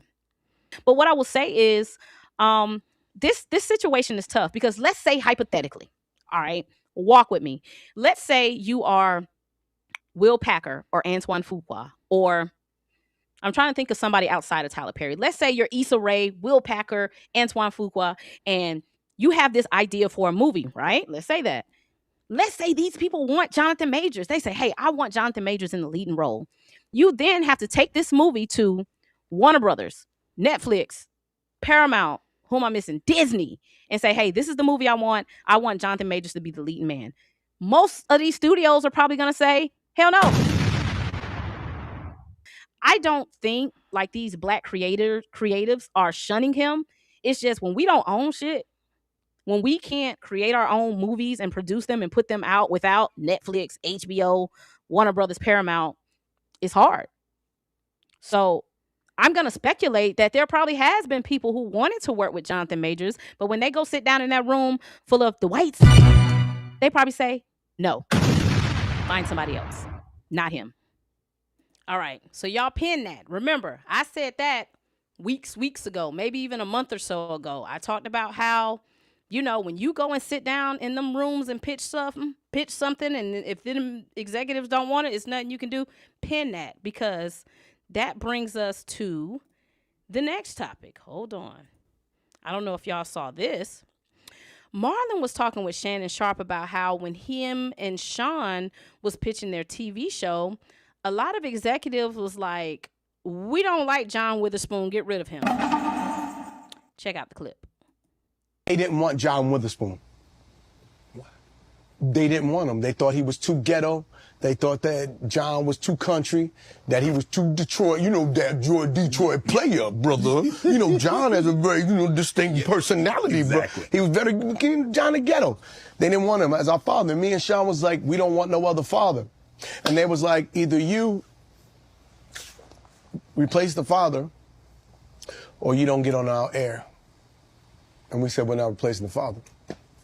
And so NBC didn't pick us up. So then we're nowhere. All right. Isn't that exactly what we talked about? How sometimes creators do be trying to bring people along and those executives are like, hell no. You see how that ties into the Jonathan Majors story? That's how that kind of all pitched in together. This industry is cutthroat. This industry is cutthroat. Unless you have been in this game, you will not understand what people go through to even get in the door to pitch a project. Luckily for the Wayans, UPN was a new network. They were looking for content, and they said, hell yeah, we want all three of y'all. Let's make this show happen. I say that to say, let's don't be so hypercritical of the black creators out there, because we have no idea what people are trying to do when they're trying to bring content to the screen. People may have been trying to put Jonathan Majors on. People may have been trying to do more black rom-coms. People may have been trying to bring more positive content, the stuff that people claim they want. And I wish y'all knew how many people I talk to with dope ideas. They hit me up. They want me to check out their pitch deck. And people have some really great ideas, but sometimes the door just get closed in their face. I got a homeboy named Walt. Walt might even be in the chat because Walt comes in here sometimes. He sent me a dope pitch deck last week, and he's still trying, not last week, I'm sorry. He sent me a dope pitch deck last year, and he's trying to get somebody to get his project picked up. I got another homeboy that has a dope animation idea for young black boys. It's fresh, it's stylish, it's New York City, it's fashion, and it's the hustle, and a young boy growing up figuring his life out. He's trying to get that project off the ground. So people do be trying. People do be trying to pitch content. It's probably people trying to bring Jonathan Majors on, but if these executives say no, you kind of stuck.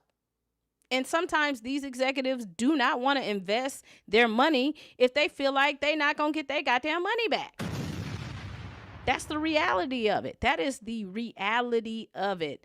And right now, Jonathan Majors hasn't proven himself to be a box office success post-scandal. And if we keeping it a bean, he wasn't a box office success before the scandal outside of Creed 3. That's probably like one of his only movies that really made like money. After Will Smith slapped Chris Rock, Michael Bay said, yeah, Will was wrong, but we still making goddamn Bad Boys 4. I mean, Will Smith will be in Bad Boys 4. Michael Bay was like, I know the Bad Boy franchise. We make money with Will Smith. I'm not recasting him. He's not canceled in my book. This is who I'm rocking with. I make money with Will Smith. And guess what? Bad Boys comes out after the slap. It's the second highest grossing Bad Boy movie in the franchise. Will Smith and Martin put $400 million on the board. Winning cures a lot. Winning cures a lot.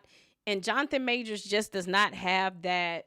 He does not have that box office resume for these people to want to risk putting him in things. So what I'll say about John, he got to put some wins on the board. Hopefully John can recover with this war movie. Maybe this war movie is a big success, and hopefully people will be more willing to play ball with him again. But right now, we just kind of like in a wait and see type game. Like, I don't know what's going on with our nephew. Let's check the comments. Billy said that fall looked dumb. Lauren said he need life alert. Free Spirit said he got to go over there to Tyler. Esjatic says Coogler used his clout to help Majors. That ain't never gonna happen. Maybe Michael B. Jordan can get him in a role in the Thomas Crown Affair. The Thomas Crown Affair is done. That movie is done. Michael B. Jordan said he gonna put him in Creed.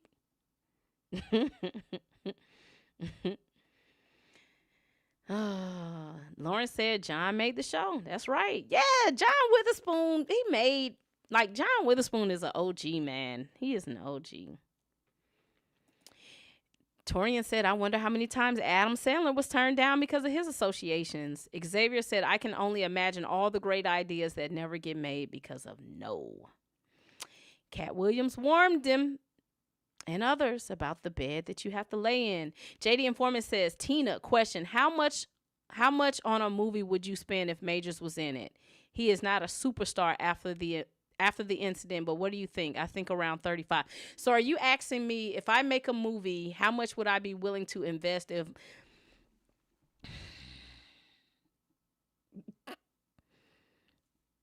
it's me?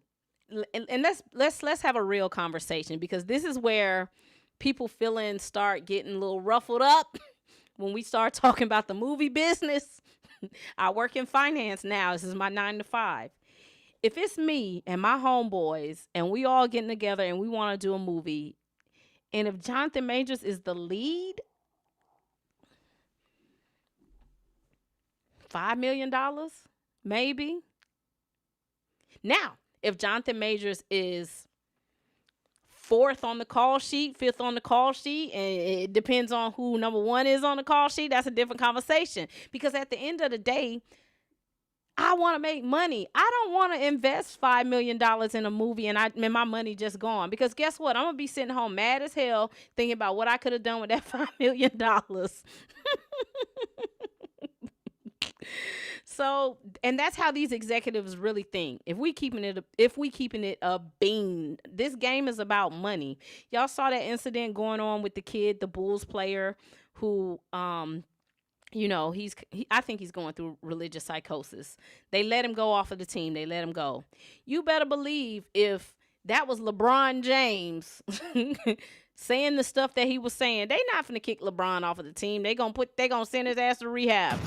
They get better. So you're willing to work a little bit more easier with people who you know you finna make money off of versus somebody you not. So, John,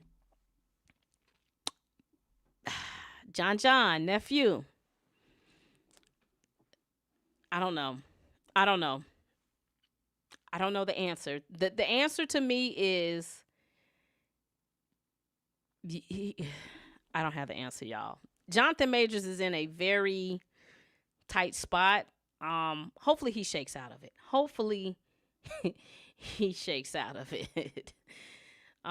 But yes, I'm going to do another video about Jonathan Majors in this fall, so I can actually read the article and put the video together to see what happened, because I know it was kind of weird reading it on live, but yeah, I got to figure out what happened with that situation. All right. What we got next, and Torian, you can definitely hop on after we finish Secret Wars, so we're going to talk about Michael Jackson, Supergirl, XMen, Sadie Sink, Black Widow, and Dr. Doom. All right, let's talk about Michael. All right, let's talk some numbers real quick, because this new Michael movie is getting close to release date. So the trades are projecting anywhere from $50 million to $65 million for a domestic opening. And for a biopic, that's actually kind of strong. Like, that already tells you the demand is there, the curiosity is there, and the audience is going to show up. I do think this movie is going to have a lot of walk-up sales domestically. I expect a lot of people to purchase their tickets in person. The question is, are people going to go back and watch this multiple times? The good thing about Michael Jackson is just internationally. The demand for him on the global scale is just crazy. Now, I do think the marketing campaign is going to start heating up as we get closer to the film, because I have seen some people say, like, yo, they're not really even promoting this movie a lot. Like, what's going on? I think you're going to start seeing a lot of these actors, like, popping up everywhere really soon, because the production and the Michael Jackson estate put a lot of money into this film. We just got through talking about money. But put it in the chat, or if you watched it on the replay gang, how much money do y'all think this movie is going to make when it's all said and done? Like, when the box office reign is over, how much money do y'all think Michael is putting on the board?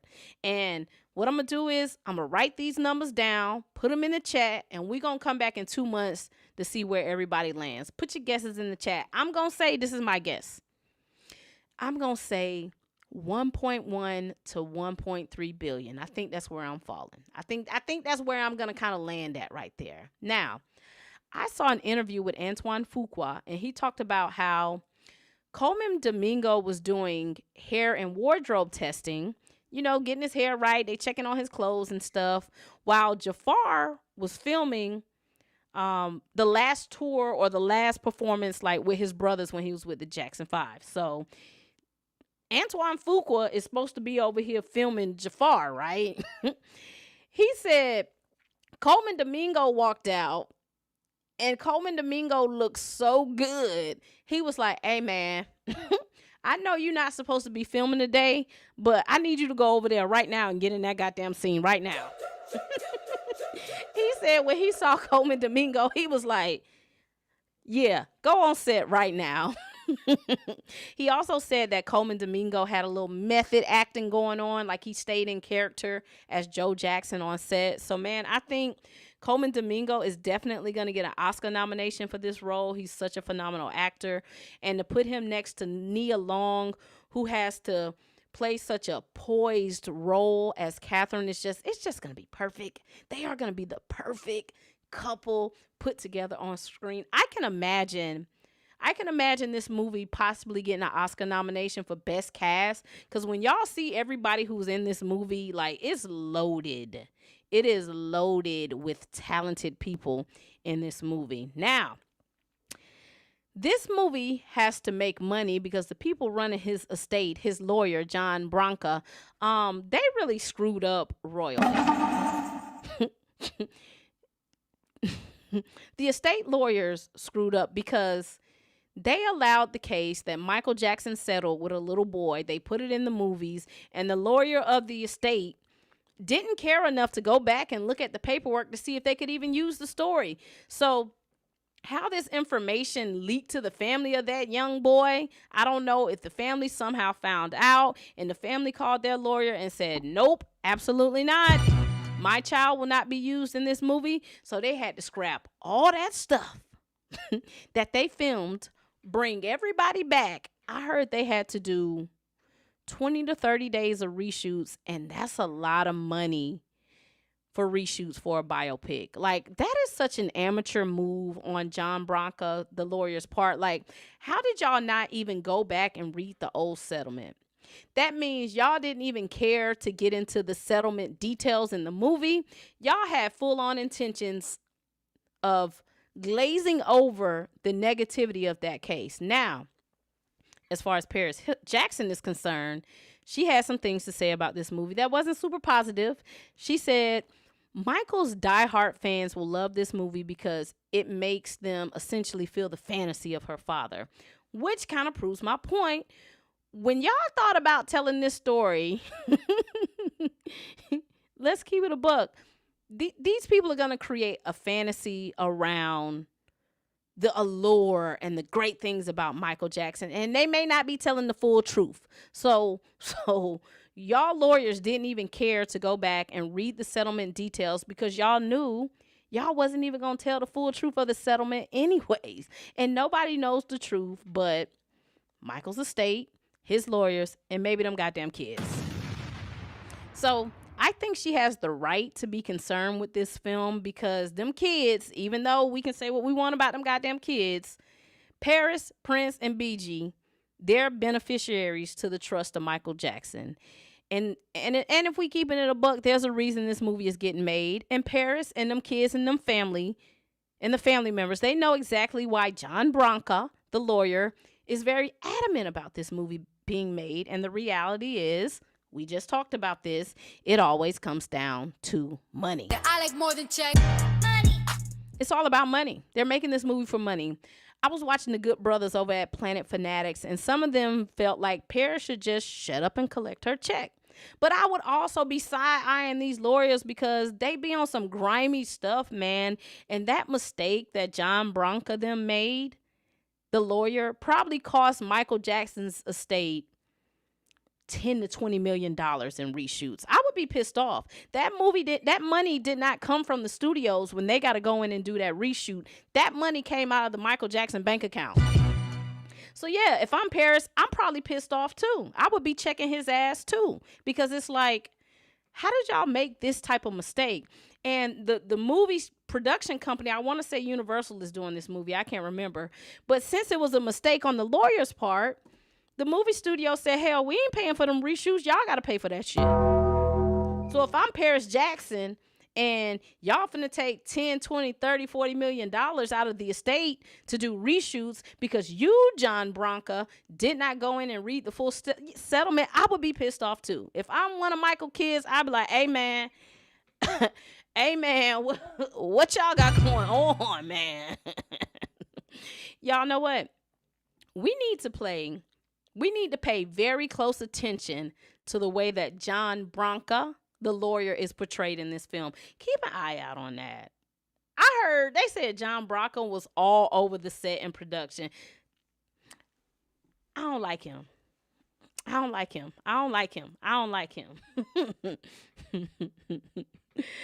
All right. Lawrence said at least 20 million globally the first week is what Michael will make. Lawrence puts the run at about 800 million to $1 billion. Okay. Billy is waiting, says, I don't know what my guess is, but I'm going to be mad if it makes less than Bohemian Rhapsody. Princetta says 1.5 to 2 billion. Okay, she going high. JD Informant says Scary Movie will beat Jackson domestically. Nah. Billy is waiting, said 1.1 billion. Lawrence said they should have let Angela play his mom. Nah. I like Nia. I like Nia doing this.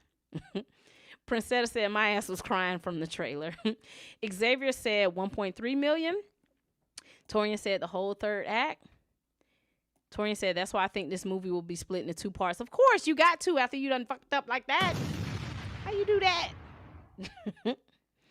Alan says the MJ estate don't need money. So who need to get the money if the estate don't get the money? What you mean? I'm the beneficiary of the estate. Yes, I want money. Yes. What do you mean?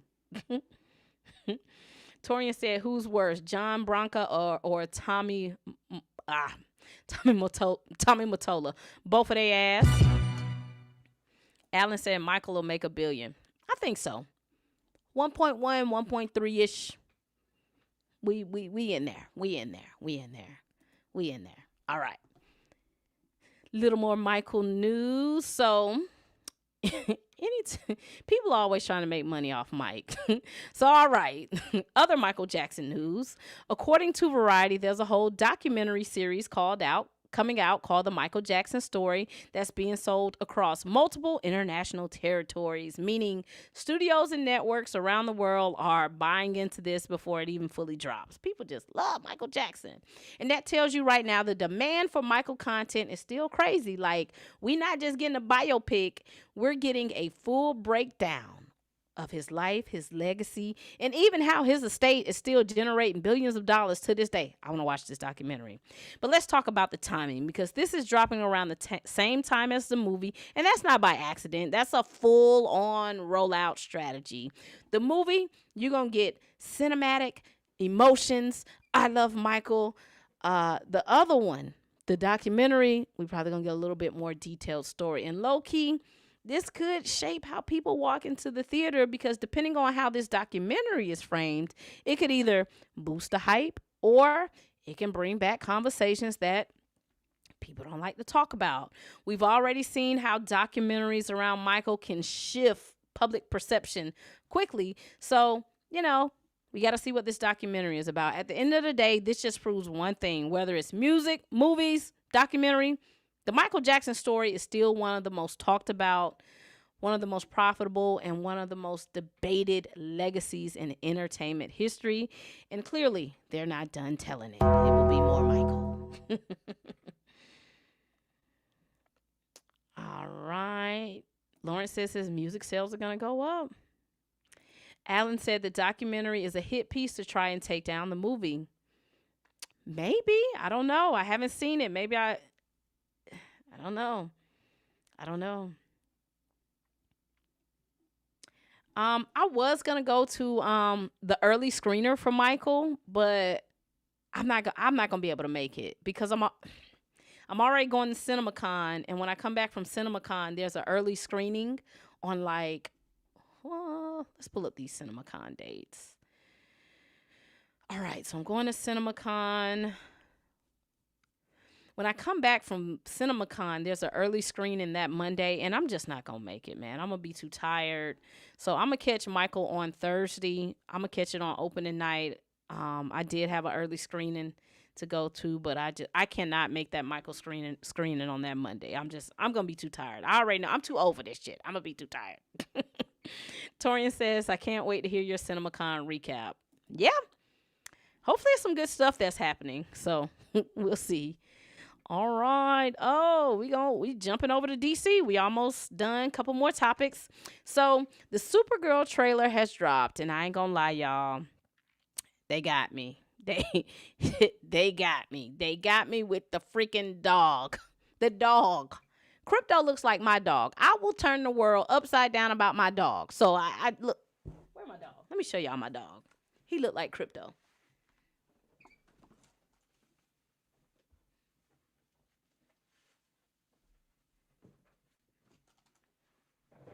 Tell the people, hey. This is Prince, y'all. So I'm with Supergirl. I'll turn the world upside down about my goddamn dog, too. Tell him who you is. His name Prince. Say, hey, Prince. He's an old man. Go ahead, sit down. He was taking a nap. He like, bitch, you done woke me up for what the hell wrong with you? Look, I don't blame Millie Alcock, Queen Rhaenyra, first of her name, Kara from Krypton. Sis, I get it.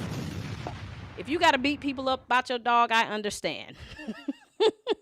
Now, the villain of the story, Krim, he still looks a goddamn mess. He looks horrible. I don't know why they designed him this way. He just looks ridiculous.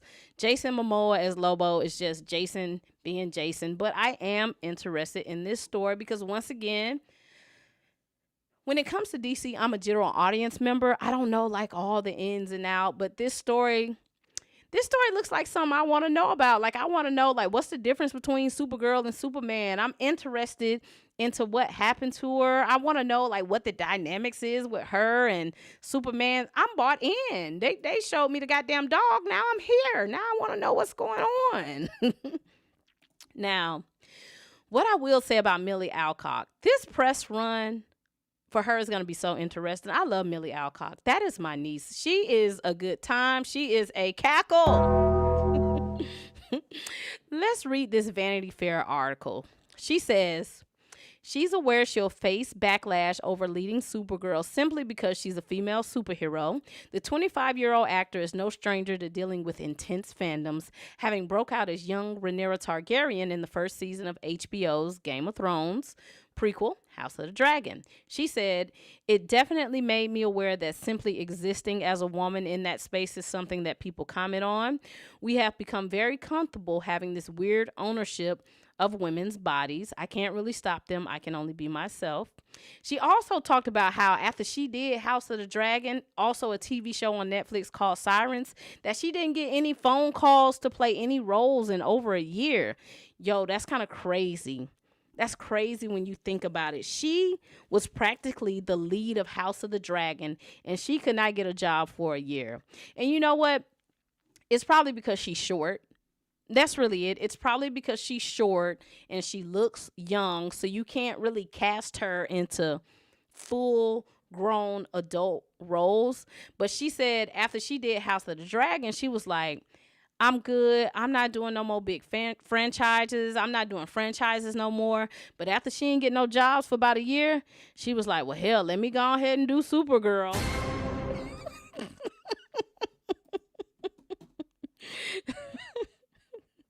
She said, shoot, ain't nobody calling. Let me go ahead and get this money. I like more than check.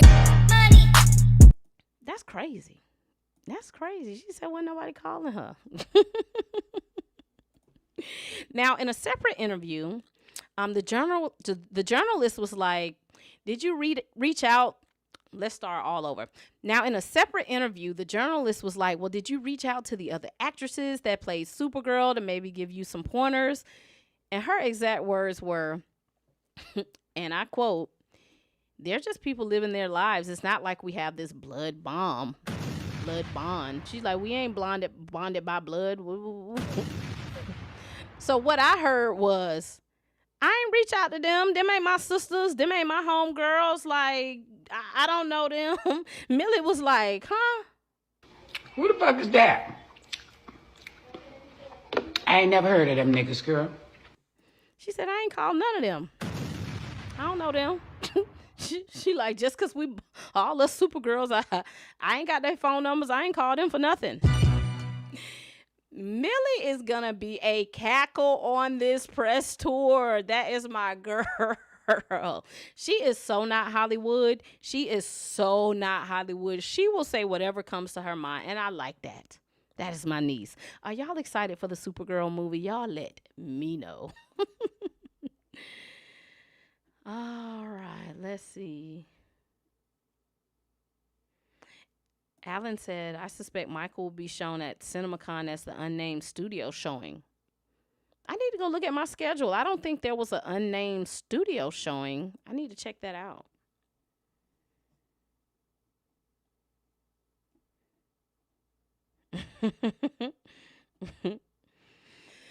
JD Foreman says, yes, her height is an issue with the movies, especially Supergirl. I actually like her as short Supergirl.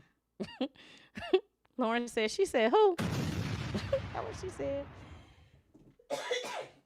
She said, them ain't my sisters. We don't be at the family reunions together. I don't know them like that. Oh, she said, I don't know them. What am I going to call them for? What they going to tell me? Ain't nothing they can tell. Like, what they going to tell me? Millie said, bitch, I ain't called him.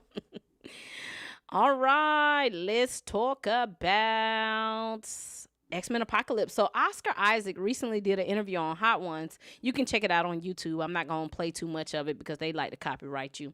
But he talked about how he only signed up to be in the X-Men movie so he can act with Jennifer Lawrence. She played Mystique, and Fassbender, who played Magneto.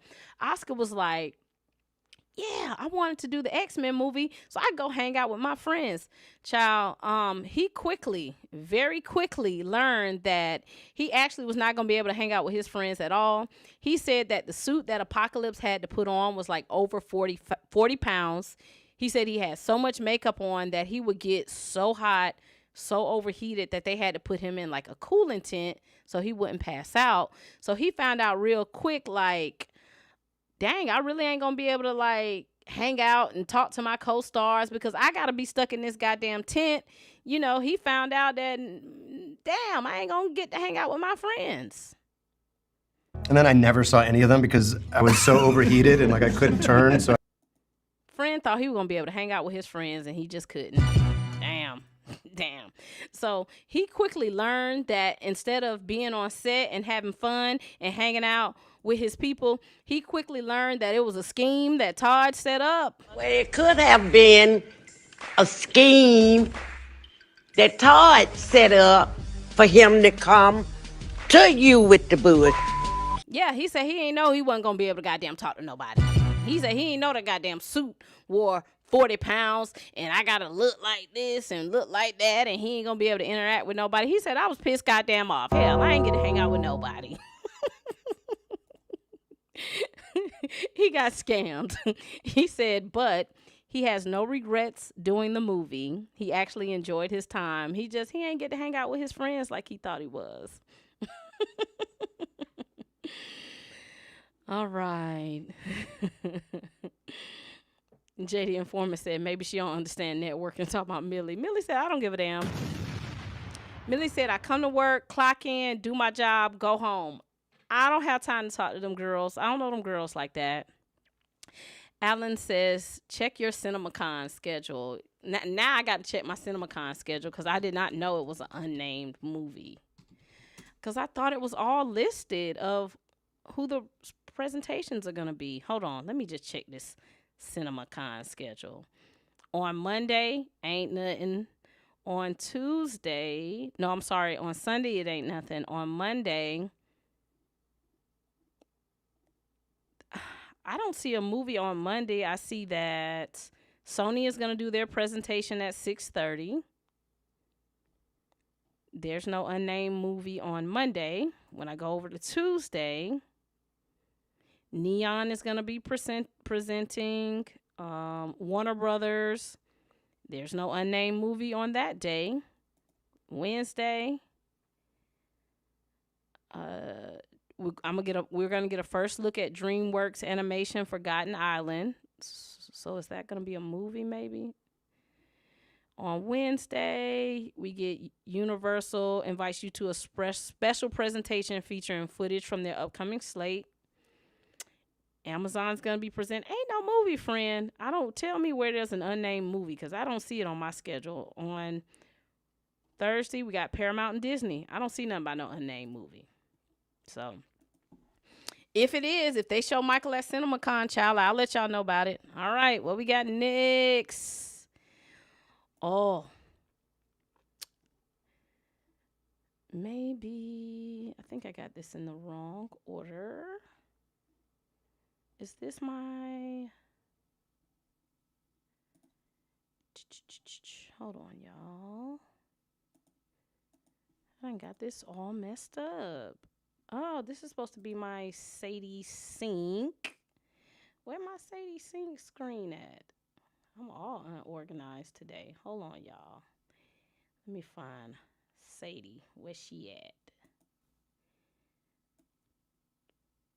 Let's jump over and we are going to talk about Sadie Sync. She is next up.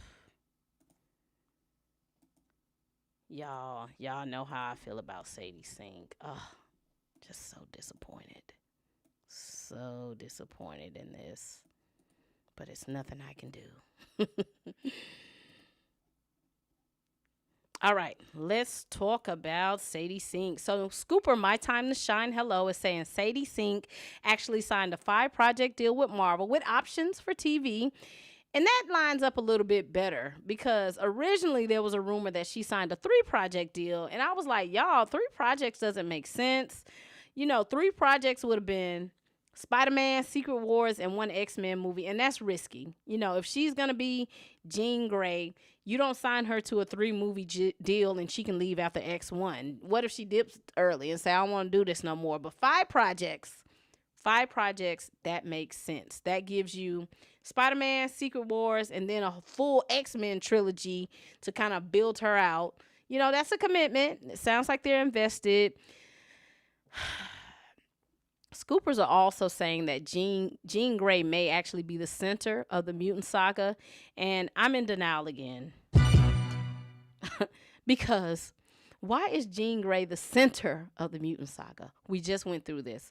We just went through this in the first X-Men trilogy. That trilogy was about Jean, Wolverine, and Scott. Like, there are so many mutants we can focus on besides Jean. And I'm not hating on Jean, because I like Jean Grey. That's my girl. It's just we done tried the Dark Phoenix saga twice, and it don't work. So y'all don't know how to do Dark Phoenix, so do something else. And I don't know what that different looks like what should be the different thing that they're doing, but I do know it shouldn't be centering Jean Grey again. Damn. I am really nervous about all this X-Men stuff. I am really, really nervous. I am so nervous. And another thing. Let's have a conversation about when it comes to some of the young women superheroes. Why does Kevin Feige insist on making them look short and very young? Like, so different from their comic book counterparts. Like why? I was watching Daredevil the other night, and I was like, why did they cast this short actress to be White Tiger? And then I realized, oh, this is a pattern. Y'all like casting young, short women in these roles. And I don't know why, because most of these women are grown women. They not growing no more, goddammit. Sadie Sink is 23 years old. She's 5'2". She done growing. She not gonna hit a late growth spurt to suddenly look like comic book Jean Grey. She's just gonna be short. Ironheart. And I love Dominique Thorne as Riri Williams. She even short. Now Kate Bishop. They got Kate Bishop right. They got Kate right, because Haley Steinfeld, she like 5'9", 5'10". She looks like a young 23-year-old Kate Bishop. The other ones, baby, they not growing no more. They not. And I'm not hating on the short queens, because I'm a short queen. Okay, I'm only like 5'2", 5'3". But guess what? I would never try to go out and be Storm, because I know I'm too goddamn short. And I know I'm not growing no more. I'm not growing no more. That's also why the Sadie Sink casting as Jean Grey, that's why it just don't work for me. Because the reality is Sadie Sink is a full-grown adult woman, but she not gonna grow no more. She done, and she still just looks like a little kid to me. And I just do not like building the X-Men saga around her and Jean Grey. I don't like it. I'd rather y'all build an X-Men saga around Magneto. Hell, let's follow Magneto. God damn. I don't like this. I don't like it. Princetta said, well, you don't have to worry about a wig. Sadie Sink has the right hair color. Yeah. Xavier says, I'm also nervous for them to mess up X-Men. I am nervous. Billy is waiting says ScarJo was Scarlett Johansson doesn't look short. Let's see how tall she is. Scarlett Johansson. What's her height? ScarJo's only 5'3". She looks like a tall 5'3". Okay, am I judging Sadie Sink too harshly then? Because Sadie Sink and ScarJo are both 5'3". Maybe I'm judging Sadie. ScarJo looked like a tall 5'3". She looked like she way taller than me. Torian said, put them in some lift shoes and keep it pushing.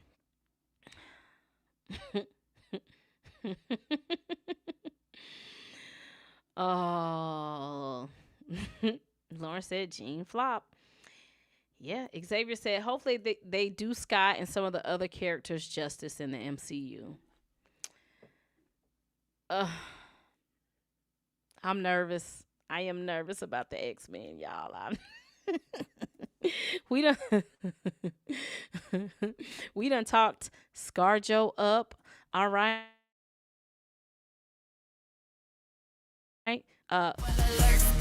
Spoiler alert, you don't want spoiler, better leave. Spoiler alert, you don't want spoiler. All right, if y'all don't want to know spoilers, get the hell out of here. We about to talk Doomsday. All right, so this right here did not have it on my bingo card. We're going to put this in the rumor category. So the Scooper, the Beyond reporter, is saying Scarlett Johansson could be popping up in Avengers Doomsday, and not just as a cameo, but possibly as one of Dr. Doom's allies, or even a mass variant. Now, hold on, because this is the same Scarlett Johansson who had a very public fallout with Marvel over Black Widow, okay? The situation was very messy. They did her wrong. So for her to come back, sounds like maybe they've worked something out behind the scenes. But let's talk about this variant angle, because if she comes back as a variant Black Widow, maybe darker, maybe broken, maybe loyal to Dr. Doom, that changes everything. That's not the same hero we knew. That's a whole different type of energy. And here's where it gets crazy. Imagine her coming face to face with Yelena Belova, her sister, because now it ain't just a fight, it's emotional. Yelena thinking she knows her, she's trying to reach out to her, and this variant, Natasha, is like, bitch, I don't know you. I'm not that person anymore. Damn. They gonna be fighting, man. And if Dr. Doom really builds a squad of broken, twisted variants across the multiverse, this kind of fits perfectly. He's just assembling the trauma-filled Avengers, guys. I'm not saying it's confirmed, but if Marvel pulls this off, the Widow versus Widow storyline might end up being one of the most personal fights in the movie, because Yelena loves her sister. She just loves her. I think ScarJo as Black Widow, she was just a bad bitch. Like, sis ain't had no power. She was just out there tussling with the best of them. I like Scarlett Johansson as Black Widow. I liked her. Oh, I think this is the last topic. Then we're going to bring Torian up. Last topic, y'all. Last topic. We hitting the 2-hour mark. Lauren says, I'm nervous about Doomsday. Freed Spirit said, I'm excited for Sadie Sinker's Jean Grey. Okay. We got some people excited. All right. We finna talk about Dr. Doom. Dr. Doom. Dr. Doom. I am Doom. You are Doom. Dr. Doom. All right, now this kind of matchup just kind of feels inevitable. So we're going to put this as well in the rumor category. All the rumors are true, yeah. What you heard, that's true, yeah. Don't know if it's real, but we're going to talk about it. So Scooper, My Time to Shine Hello, is saying that in Avengers Secret Wars, Dr. Doom is going to go head-to-head with Iron Man. And I'm sorry, this ain't just going to be a fight. This is a clash of egos, two egomaniacs. Because when you really break it down, Dr. Doom and Tony Stark are low-key the same type of person. They both geniuses. They both arrogant.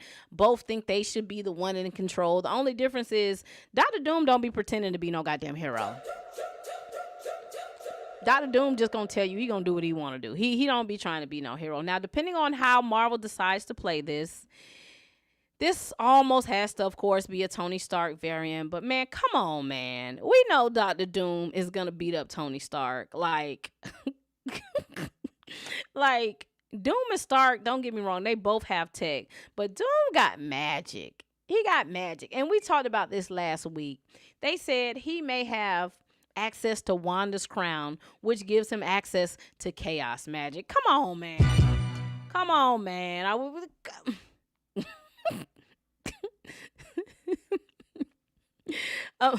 Imagine Doctor Strange going to Dr. Doom like, hey man, Tony Stark Iron Man is out and he's gonna come in and he wants to fight you. This what Dr. Doom gonna say. I don't need no gun. I beat the shit out one of these niggas, boy. Straight up. Niggas don't want to fight no more. And Dr. Doom gonna beat the hell out of them. Y'all, Dr. Doom and Tony Stark ain't got no business fighting. And I know some of y'all gonna say, oh, in the comics, Tony Stark beat Dr. Doom. He probably beat him once or twice, and he ain't really beat him. He probably just, no, man. We know they gonna do it because it's RDJ. Like, they have to do it. Like, they just have to do it. But it's like, Iron Man ain't gonna be able to rock with Dr. Doom, man. Nah, man. He got magic. Come on, y'all. Lauren said they just doing whatever. Torian says, I believe they're going to drop the Doomsday trailer ahead of Brand New Day. Doomsday trailer probably going to come out at Comic-Con, and Comic-Con is before Brand New Day. All right. Oh, y'all. Let me show y'all my Storm shirt. If y'all ever want to buy one of my t-shirts, go to my website. Hold on. Let me show you my Storm shirt. Y'all know I love Storm.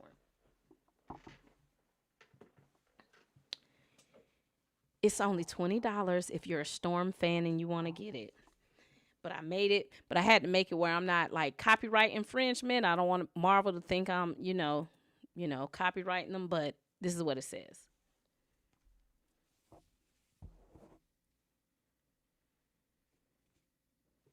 Omega level. I love it. It's my favorite shirt that I ever made. I really love it. I love this shirt.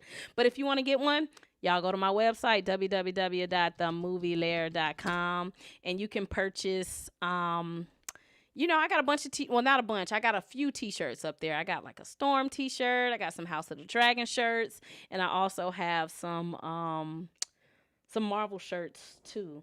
I'm gonna wear my Storm shirt at CinemaCon. Torian said he want to come up and hang out, so I'm gonna send you a link, Torian, and you can pop up here and we can talk about it. But that's it. That's it for the show. Nothing else on the agenda. Torian is gonna come up here and chat. He's a fellow YouTuber content creator. Free Spirit says, speaking of Storm, how do you think the MCU is gonna handle her? Free Spirit, I'm too old to be getting my blood pressure up. I don't even want to think about it. I don't even want to talk about it because I just know they not going to do right. I just know they not going to do right. I think they going to want to do right.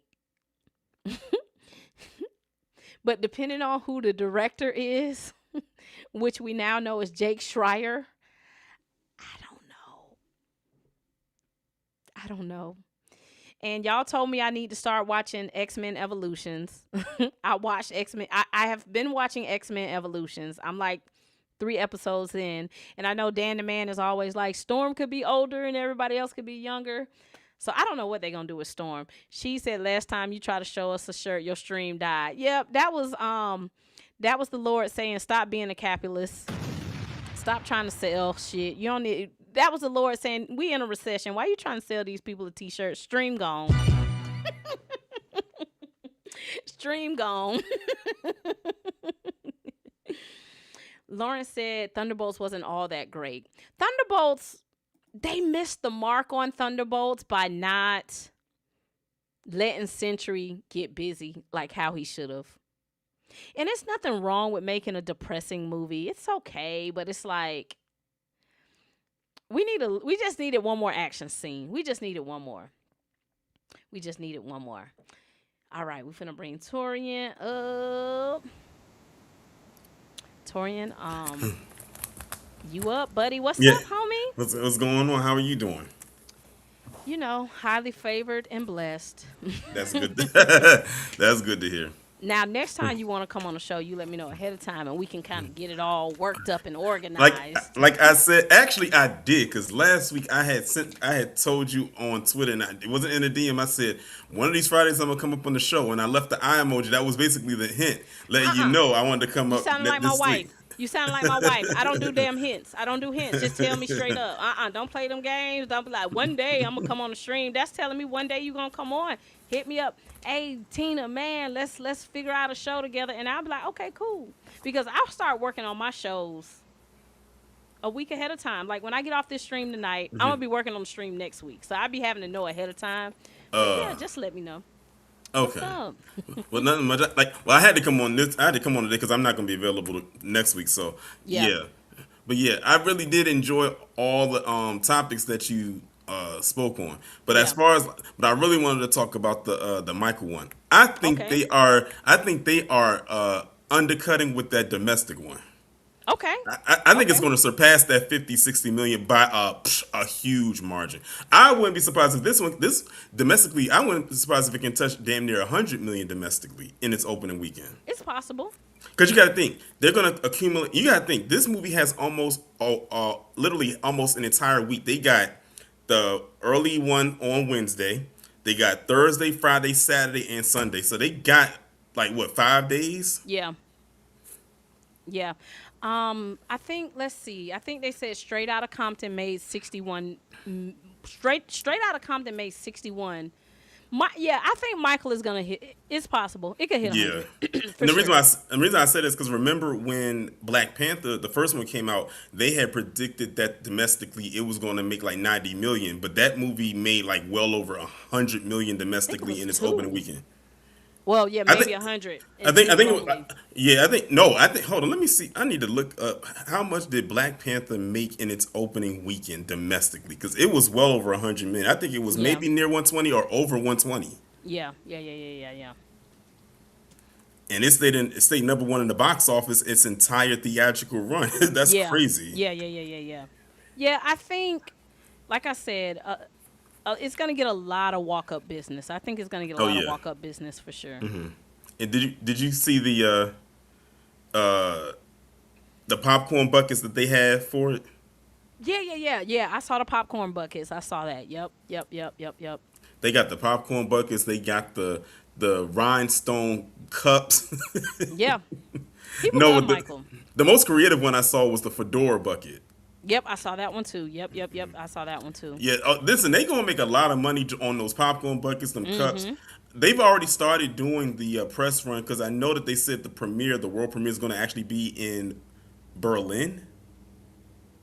Yeah, it's not even. Yeah, it's gonna be like they're starting international, which makes sense because, like I said, he was a global superstar. Yeah. I'm sure they're gonna have an LA one too. Yeah, I think this movie, 100, yeah. Yeah. Like they said, this is probably going to be like the biggest biopic ever. Yeah. I think so. I think they always underestimate black people because they don't know what the hell we gonna do. So I don't think they don't, because they did the same thing with Sinners. They did the same thing with Black Panther. They don't know, and we don't. I'm not gonna say we because that's stereotyping. I don't know a lot of black people who go in and buy pre-sale tickets because, like, I was talking to my mom and my aunts. They ain't bought no pre-sale tickets. They just gonna walk up and buy. Yeah. So now I got pre-sale tickets. So I did. When the pre-sale was the one that's for the 22nd, I got those as soon as I found out that they was on sale. When I got them, it was like, because I had got them for me and my parents, so it was gonna be 3 of us. Yeah. And I got them when I got my tickets, for like our tickets. It was maybe like I would say like 30% full. When I look on my AMC app now, that thing is like 95% full. It's damn near sold out. Yeah, I'm gonna check mine. Let me see what mine looking like. Let's check a 7 p.m. Dolby. Yeah, that's the format I'm seeing it in too. Now mine hasn't sold out. Mine hasn't sold a lot of tickets at all. Mine hasn't sold a lot, but I'll show y'all mine. But you said you're also going the next date on that Thursday. Yeah, I bet you Thursday. I bet you if you pulled up Wednesday, it would probably tell a different story. Let's see. So this is that's my Thursday 7 p.m. Dolby. So the black is seats bought, purple is unbought. Yeah, you're right. It's probably gonna be a lot of walk-ups. Yeah, them seats gonna be full that day. I almost guarantee it. Okay, let's check that early access on Wednesday. Let's see. Let's do the 6 p.m. Dolby. Still not a lot sold. So I can see why tracking is coming in low. I can see why tracking is coming in low. Like it's not moving in my city. It's not moving. But I think I think as we get closer, more press starts. Yeah. I think once the critics see it, and I think word of mouth is gonna go crazy like Sinners did. Like, I think exactly. You saw how Sinners did. It was very just an okay opening, and then it just kept going. And I think with this cast, I think week 2 is gonna be kind of strong. So yeah, that's what mine is looking like right now. Mine ain't looking too hot. Yeah, like I said, like I said with mine was pretty much completely full. Now, I did a comparison. Let's check Devil Wears Prada, which comes out that week after. I feel like Devil Wears Prada was moving in my city. Let's do...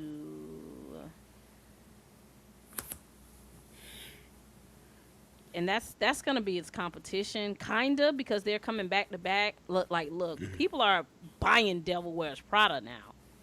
I don't know what it is about that movie. People love it.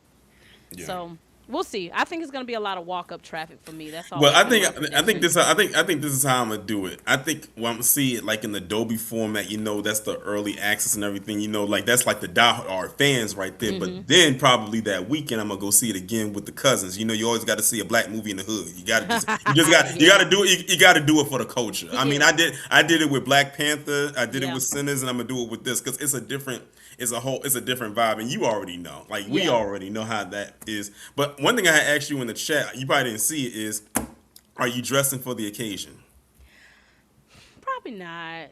I'm probably gonna have a T-shirt, but I'm not gonna go all out. I'll probably have a T-shirt. I am. I know. Listen, I know somebody that like literally got one of his jackets. I forgot from what event it was, but they had ordered one of his jackets off of some website, and they said they're going to tailor it and everything for their size and everything like that. I ordered some things as well, so I'm not going to dress up like in a costume or anything like that, but I did find something that caught my eye when I first saw it, and I said that's what I'm gonna wear on the day of, because like I said, it's one of those eventful things. And I love stuff like that, because remember when Black Panther came out, people went all out with the attire. Yep. I had a Thriller jacket somewhere. I probably just ended up giving it away. It's probably like 10 years ago. But I used to have a Thriller jacket. I'll probably definitely have a shirt. I got like 2 Michael shirts in the closet. I'll probably wear one of those. But I'm not gonna dress up. Where do you think is going to end final box office? This movie is definitely going well over $1 billion for sure, without the shadow of a doubt. Okay, definitely. I have no doubt. Like they already projecting that it's, like you said, internationally the movie is going to do phenomenally. Yeah. Domestically, I think it's still going to hold its own domestically as well, but internationally, it's definitely going to do. Excellent. I have no doubt in my mind that this movie is going to make a lot of money. Yeah. It's and I also have no doubt that it's going to get some nominations. Yeah. I think Coleman's going to be an easy shoo-in.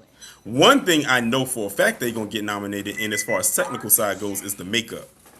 Because, man, the makeup that they have them looking just like them. You don't think so? This is what I'm going to say. The more, y'all know because you're a Michael fan, so you probably saw that rumor where they said Janet was did not like the makeup. The more clips coming out, I'm like, I don't really like Jafar's makeup. It's like some scenes, it looks kind of weird. Now, everybody else looks great. But it's like, I think Jafar already favors Michael. I think sometimes they put too much makeup on him a little bit. But maybe it'll look better on screen. But the more clips that are coming out, I was like, ooh. You also got to think too, unfortunately with Michael having the vitiligo, his face did go through changes over the years. I mean, when he passed, he didn't look like his original self. So, not even that. Even brown skin Michael, when they're showing him in the 80s and he's still kind of brown, I feel like they got too much caked up on Jafar, and he really don't need it because Jafar already kind of favors Michael. But I think everybody else looks great. I think Coleman looks great. I think the boys look great. So yes. Oh, y'all. Let me tell you. Let me interrupt. I'm just checking because somebody texted me. I didn't watch the UConn South Carolina game, but one of my friends texted me and was like, "Did you see the UConn coach?" And I'm like, I've been streaming. I didn't watch the game. Y'all, it's my first time betting. Y'all, I don't bet. I bet on Kalshi. I bet on Kalshi that South Carolina was going to beat UConn, and I just found out they won. So I won some money, y'all. I got some money. Got some money. Hold on. Wait, hold on. Is it tax-free?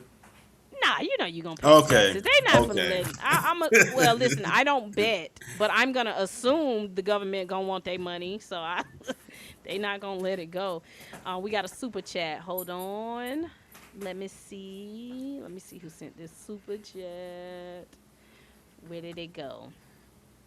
All right, super chat, and it looks like it's Jay. Now, Jay, you better not have sent no crazy super chat. I already know he has. anyway. I already saw it before you clicked it.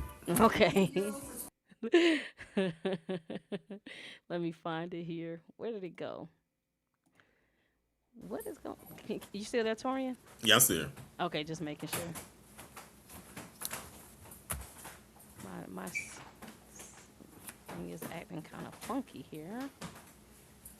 All right, so we got a super chat, guys. Shout out to the super chat. Shout out to the super chat. Shout out to the super chat. Shout out to the super chat. Thanks for supporting.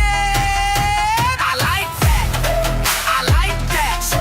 I like that.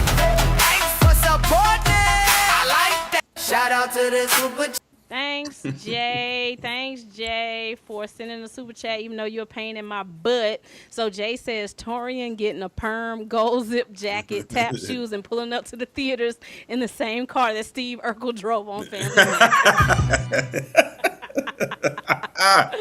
Not the Izetta. JD Informant said that's how I start. I'm running 5 parlays now. No, I'm not a bettor. I'm just an avid South Carolina Gamecock supporter. So I knew my girls was gonna pull it off. So I ain't even put a lot of money. I think I put like. Is Dawn Staley still the coach? Dawn ain't going nowhere. Okay, yeah. They ain't going nowhere. What you think about our cousin John Majors? What John got going on? Oh man. Okay, when I saw that, I was like, okay.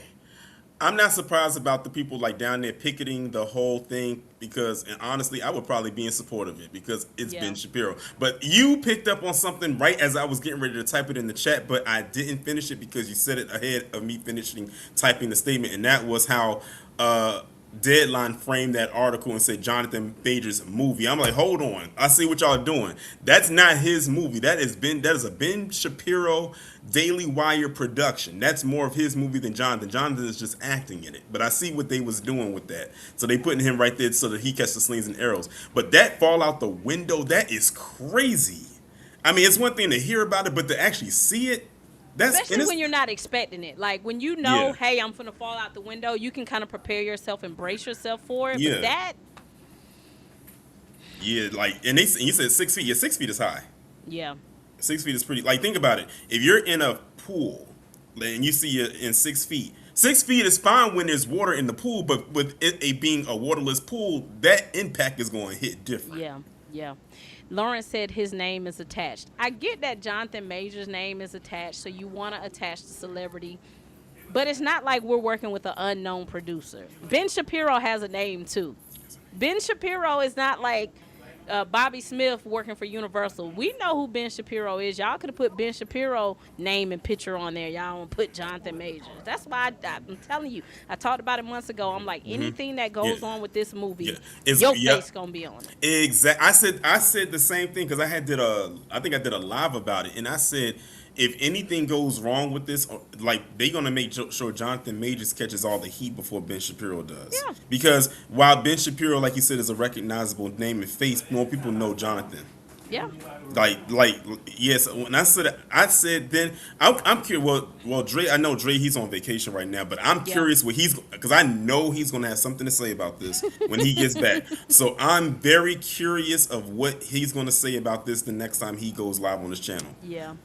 And I don't like reading articles while I'm live because I'm trying to read it and process it at the same time. So whenever I get off, I'm going to read that article to kind of figure out the details. I'm like, what the hell? You know what's so crazy? Right after you talked about that, I went onto Twitter and it was trending. It was literally trending like a whole bunch of people. They said it was like over nearly 4,000 people was talking about it. It was like right there on the side. So now people know about this incident. And I guess in the grand scheme of things, oh yeah, I'm on Twitter now, and you can see it. It's on right there on the side. It's trending pretty high. And that video probably spread like wildfire by now. Yeah, like John. I I don't know. Like that is crazy. That's a wow. That's a freak accident. And I said we've never heard any. Well, at least to me, I don't know about you. I never heard of Jonathan Major ever getting into an on-set accident before. But he's in this movie with Ben Shapiro, and all of a sudden, this is his first on-set accident, or at least a serious one at that. Because 6 feet is not, that's pretty high, and to fall out of a window at that. Yeah, and I think in the article, because once again, I'm just kind of skimming it as I read. They said Jonathan Major said he's fine, he's not hurt. Like, why are y'all making a big deal out of it? And it's like. And true enough, people do get hurt on set all the time. But it's like this is also in comparison with the strike that's going on. This is why the people on strike, they saying the shit going on this set is dangerous. This is not normal. And this is what happens when you bring people who are not really a part of the music, the movie business, and let them just start doing what they want. Because how you going to talking about we don't negotiate with communists? What are y'all talking to people? I'm glad you said that. I'm glad you said that because I've always told people, I said Ben Shapiro is a failed wannabe Hollywood personality. He wanted to go into Hollywood, but he like no one took him seriously. So this is his way of trying to do it. But it's like everything that could go wrong is going wrong. Like. This is not to say that I wouldn't want this to happen to anyone else, but it's not like Jonathan Majors is a background extra and this is not going to happen to. He's your lead that this happened to. And I don't know who the other guy was. I'm guessing he's a supporting character. Yeah. Yeah. Yep. Say we don't negotiate with communists. What does that have to do with anything? Like, why y'all always gotta be so extra? What's that bitch? Did Ben say that? Did he say that? Yes. Oh, see, that's what I'm talking about. Well, it says the producers say they don't negotiate with communists because the people that are on. He's a producer, but I'm pretty sure it's other producers too. But the people are on strike. Like, it's some unsafe things going on this set. Like, And I do my weekly recap tomorrow. I got to cover 2 weeks worth of news because I took a hiatus. So I might have to throw this in. I might have to throw this into the lineup of laundry list of things that I got to talk about. There's some stuff I got to cover tomorrow, but I can handle it. But yeah, that's crazy. But I hope that he's okay. I will say that I hope that he and the other person who fell out with him are good because the way that they ran over there and they just kind of looked at it, was like, they just look. No, it was one of them looks like I could only imagine what was going through their mind and their body at that point in time. It was like, oh damn, like what do we like? They was probably in a state of shock and didn't know what to do. Lauren said they don't have a stunt crew. I imagine they have a stunt crew. This was just a freak accident that wasn't supposed to go this way. This just was not supposed to happen. I would like to know what the budget of this movie is because that'll tell me everything we need to know and why this even happened. Hey, they said in the article that I read the other day that Ben Shapiro said we only worrying about blowing up helicopters and fight. So they got helicopters. They must have some money or somebody lending them something from somewhere. You got a helicopter on set. That still ain't saying much, but I mean, okay. She said the only thing I see on X is about Don Staley. Somebody just texted me and was like, you saw what happened to Don? And I'm like, no, I've been streaming for 2 hours. I didn't see what happened. So, and then it was like the UConn coach confronted her. What you confront me for? See? Because you lost? I got to see what happened. That's crazy. These people are crazy. Lawrence, I agree. I think the budget is low for this movie. I really do. But that's still a freak accident. But like I said, I hope that he's okay. Hopefully it's not serious. Yeah. I mean, you know how we are. He probably just going to walk it off and, I think, somebody said I don't recall hearing any accidents with him. He got hurt on Creed, too. He got hurt on Creed. I think... Okay. I think they said they was walking and he kind of fell into like a hole or something in the street. Yeah. Well, see, the thing is, the hole wasn't 6 feet deep either. Yeah.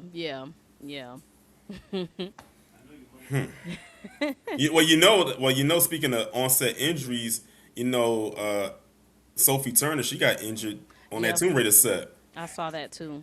So that lets me know she's doing her own stunts. Yeah, sometimes you don't be doing your own stunts. You just get hurt. Like this scenario, he wasn't doing a stunt. He just they had a fucking. I'm sorry, didn't mean to cuss. They had a tempered glass up there instead of it being a real window. Because they said, I gotta go back and read it, but they said it was supposed to be a real window, but they did stunts with it previously and put a tempered glass up there. So. So it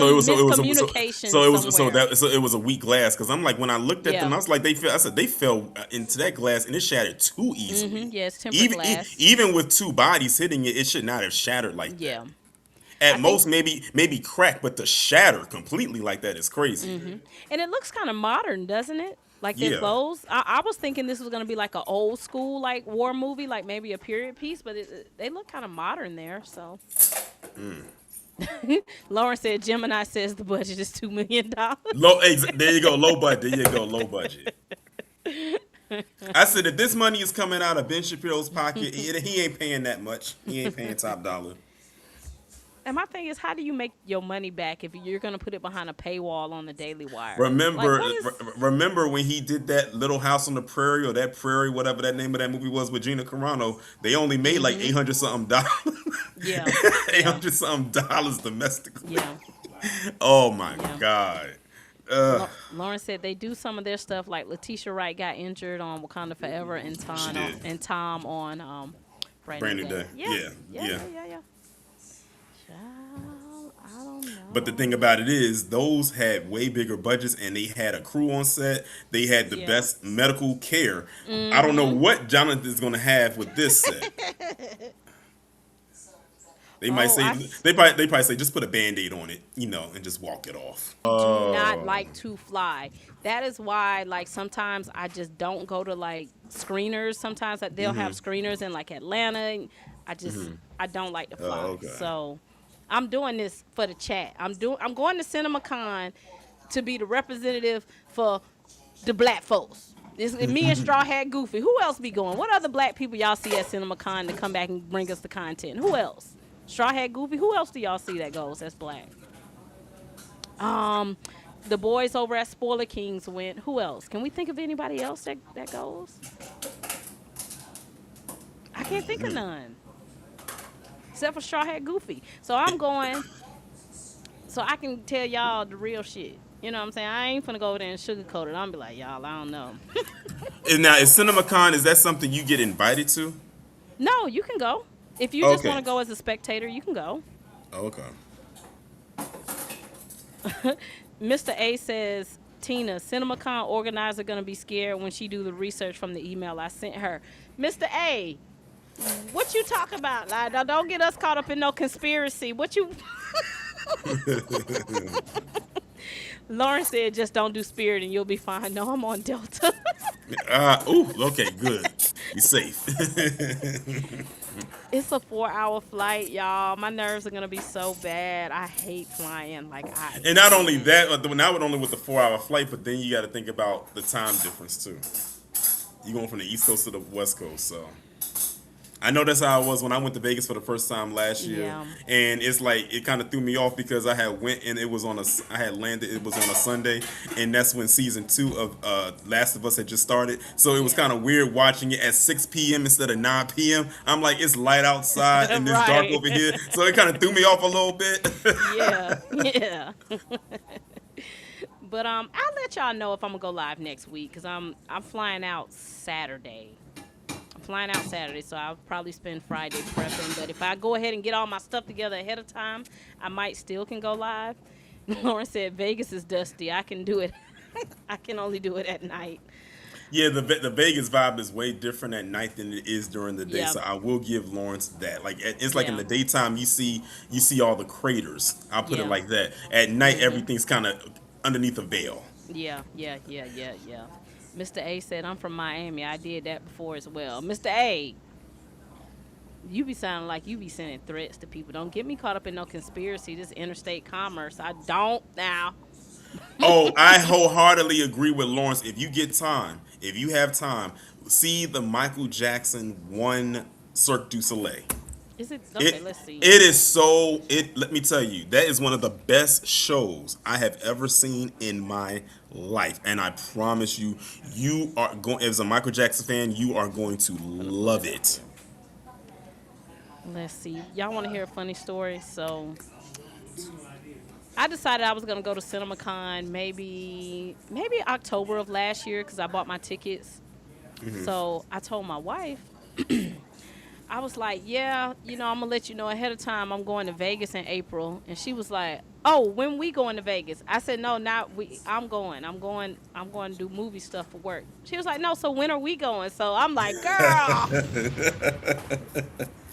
And so she's like, she's like, we gotta go to all the shows, and I'm like, I'm going to do work. You talking about the shows? So I say that to say, Torian, thanks for bringing this to my attention because she's been finding all these things to do. So it's a lot to do. It is a lot to do in Vegas. The Michael Cirque du Soleil. I'll tell her about that. yeah. Like she would love that. I really enjoyed it. I really enjoyed it, and I had went. I liked my second night there, and listen, I was blown away by that production. I'm going. Y'all done sold me. I'm going to the Mike Cirque du Soleil. This is a Mike Cirque du Soleil. I'm going. I got that on my to-do list. It's just how CinemaCon is set up. It makes it hard to really get your schedule together because it's like sometimes there's a studio presenting at 9, so you want to go in 9 o'clock in the morning, but then somebody else is presenting at 1. So it's like, is there time for me to even do something? Is it like there like any like a free day or is something happening every single day? Every studio has a day. Okay. Go to the CinemaCon website and just look at the schedule. Just go to CinemaCon and you can see the schedule. So not only do they have like studios presenting, CinemaCon is really for like the movie theater owners. That's really what it's about. It started out as like a trade show, and it's for the studios to present to the movie theater owners. This is what we bringing to y'all for the week. So when the studios aren't presenting, you have like people who make like chairs for the movies. You have lighting people, and they're all just trying to sell stuff, like a regular convention to the movie theaters. So. Yeah, I'm looking at it right now. So it's like it's the 8th, the 13th, to the 16th. So you got Sony, Warner Brothers, Universal, and Amazon, and Paramount and Disney. Yeah. They would say Paramount and Disney for the last day. Y'all want to know why I really want to go? And I'm gonna be so pissed off if it don't happen. Everybody going for Spider-Man and Doomsday. I want to see Children of Blood and Bone. I want to see the first look of Children of Blood and Bone. I'm going for Paramount. Okay. You think they're gonna show something from that? Why wouldn't they? It comes out in January, so this is your time to do it. Like you can't do it next year at CinemaCon. Well, you got a point there. That's what I'm hoping. I would be sorely disappointed if I'm like, damn, y'all ain't do nothing for Children of Blood and Bone.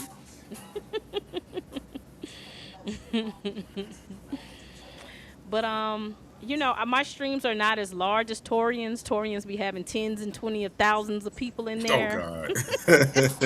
He's a famous man. But I do appreciate that we've been holding it strong at 60. I don't know who the 60 people in here watching. But I'm gonna tell you the bulk of the people is coming from Twitter. Probably. Yeah, because I was like, when I went on there and I saw that Jonathan Majors was trending, your name had popped up on there and it said 36 was watching. So the bulk is coming from Twitter. Well, shout out to the people over on the Twitter world. I appreciate everybody in there. And by the way, Tina, I don't know if you saw, but I just created my TikTok. No, but I will follow you. Is it just under Torian Reigns? Yeah, you can find this on Torian Reigns, but the username I think is TRain89. Okay. I'll follow you. If not, I'll text you. I had meant to bring this up to you.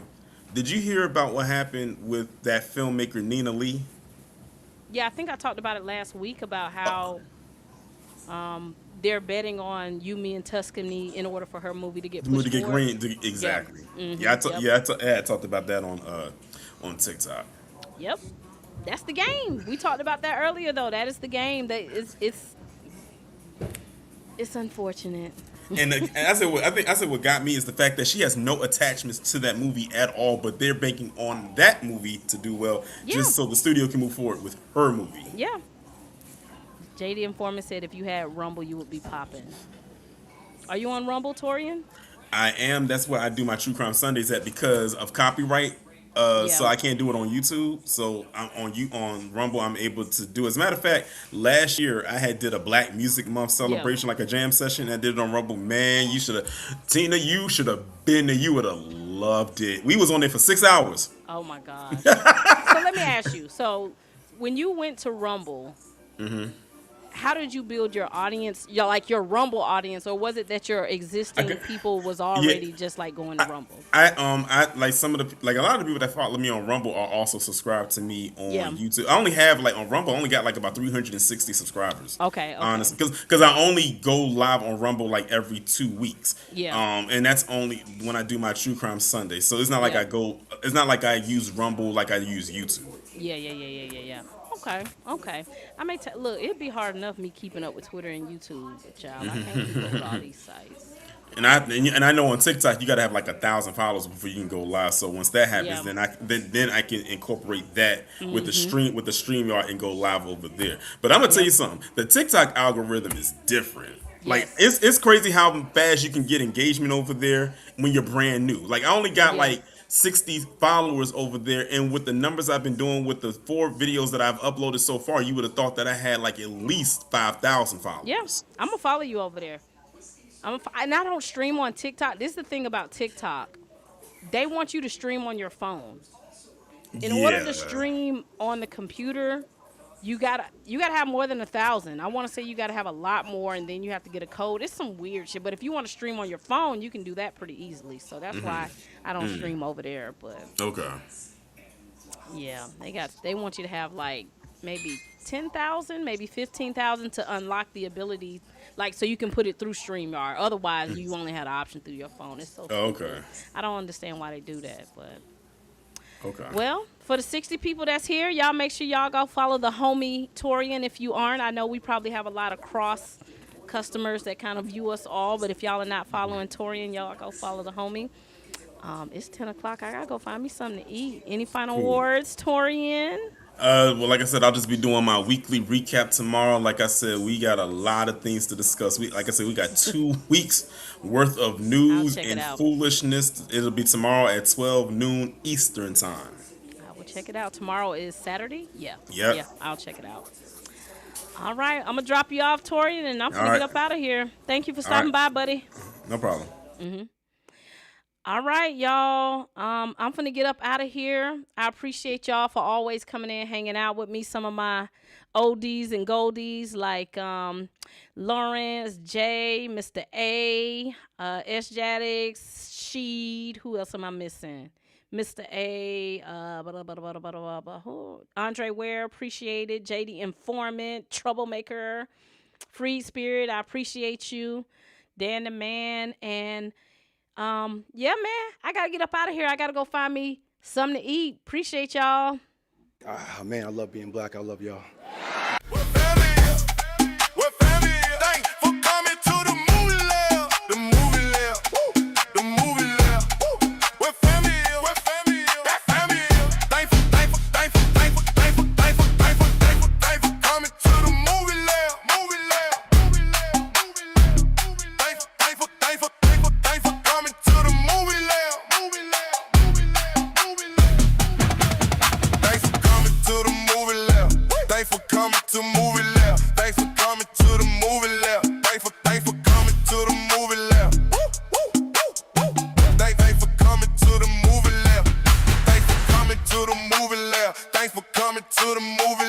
Thanks for coming to the movie Lair. Thanks for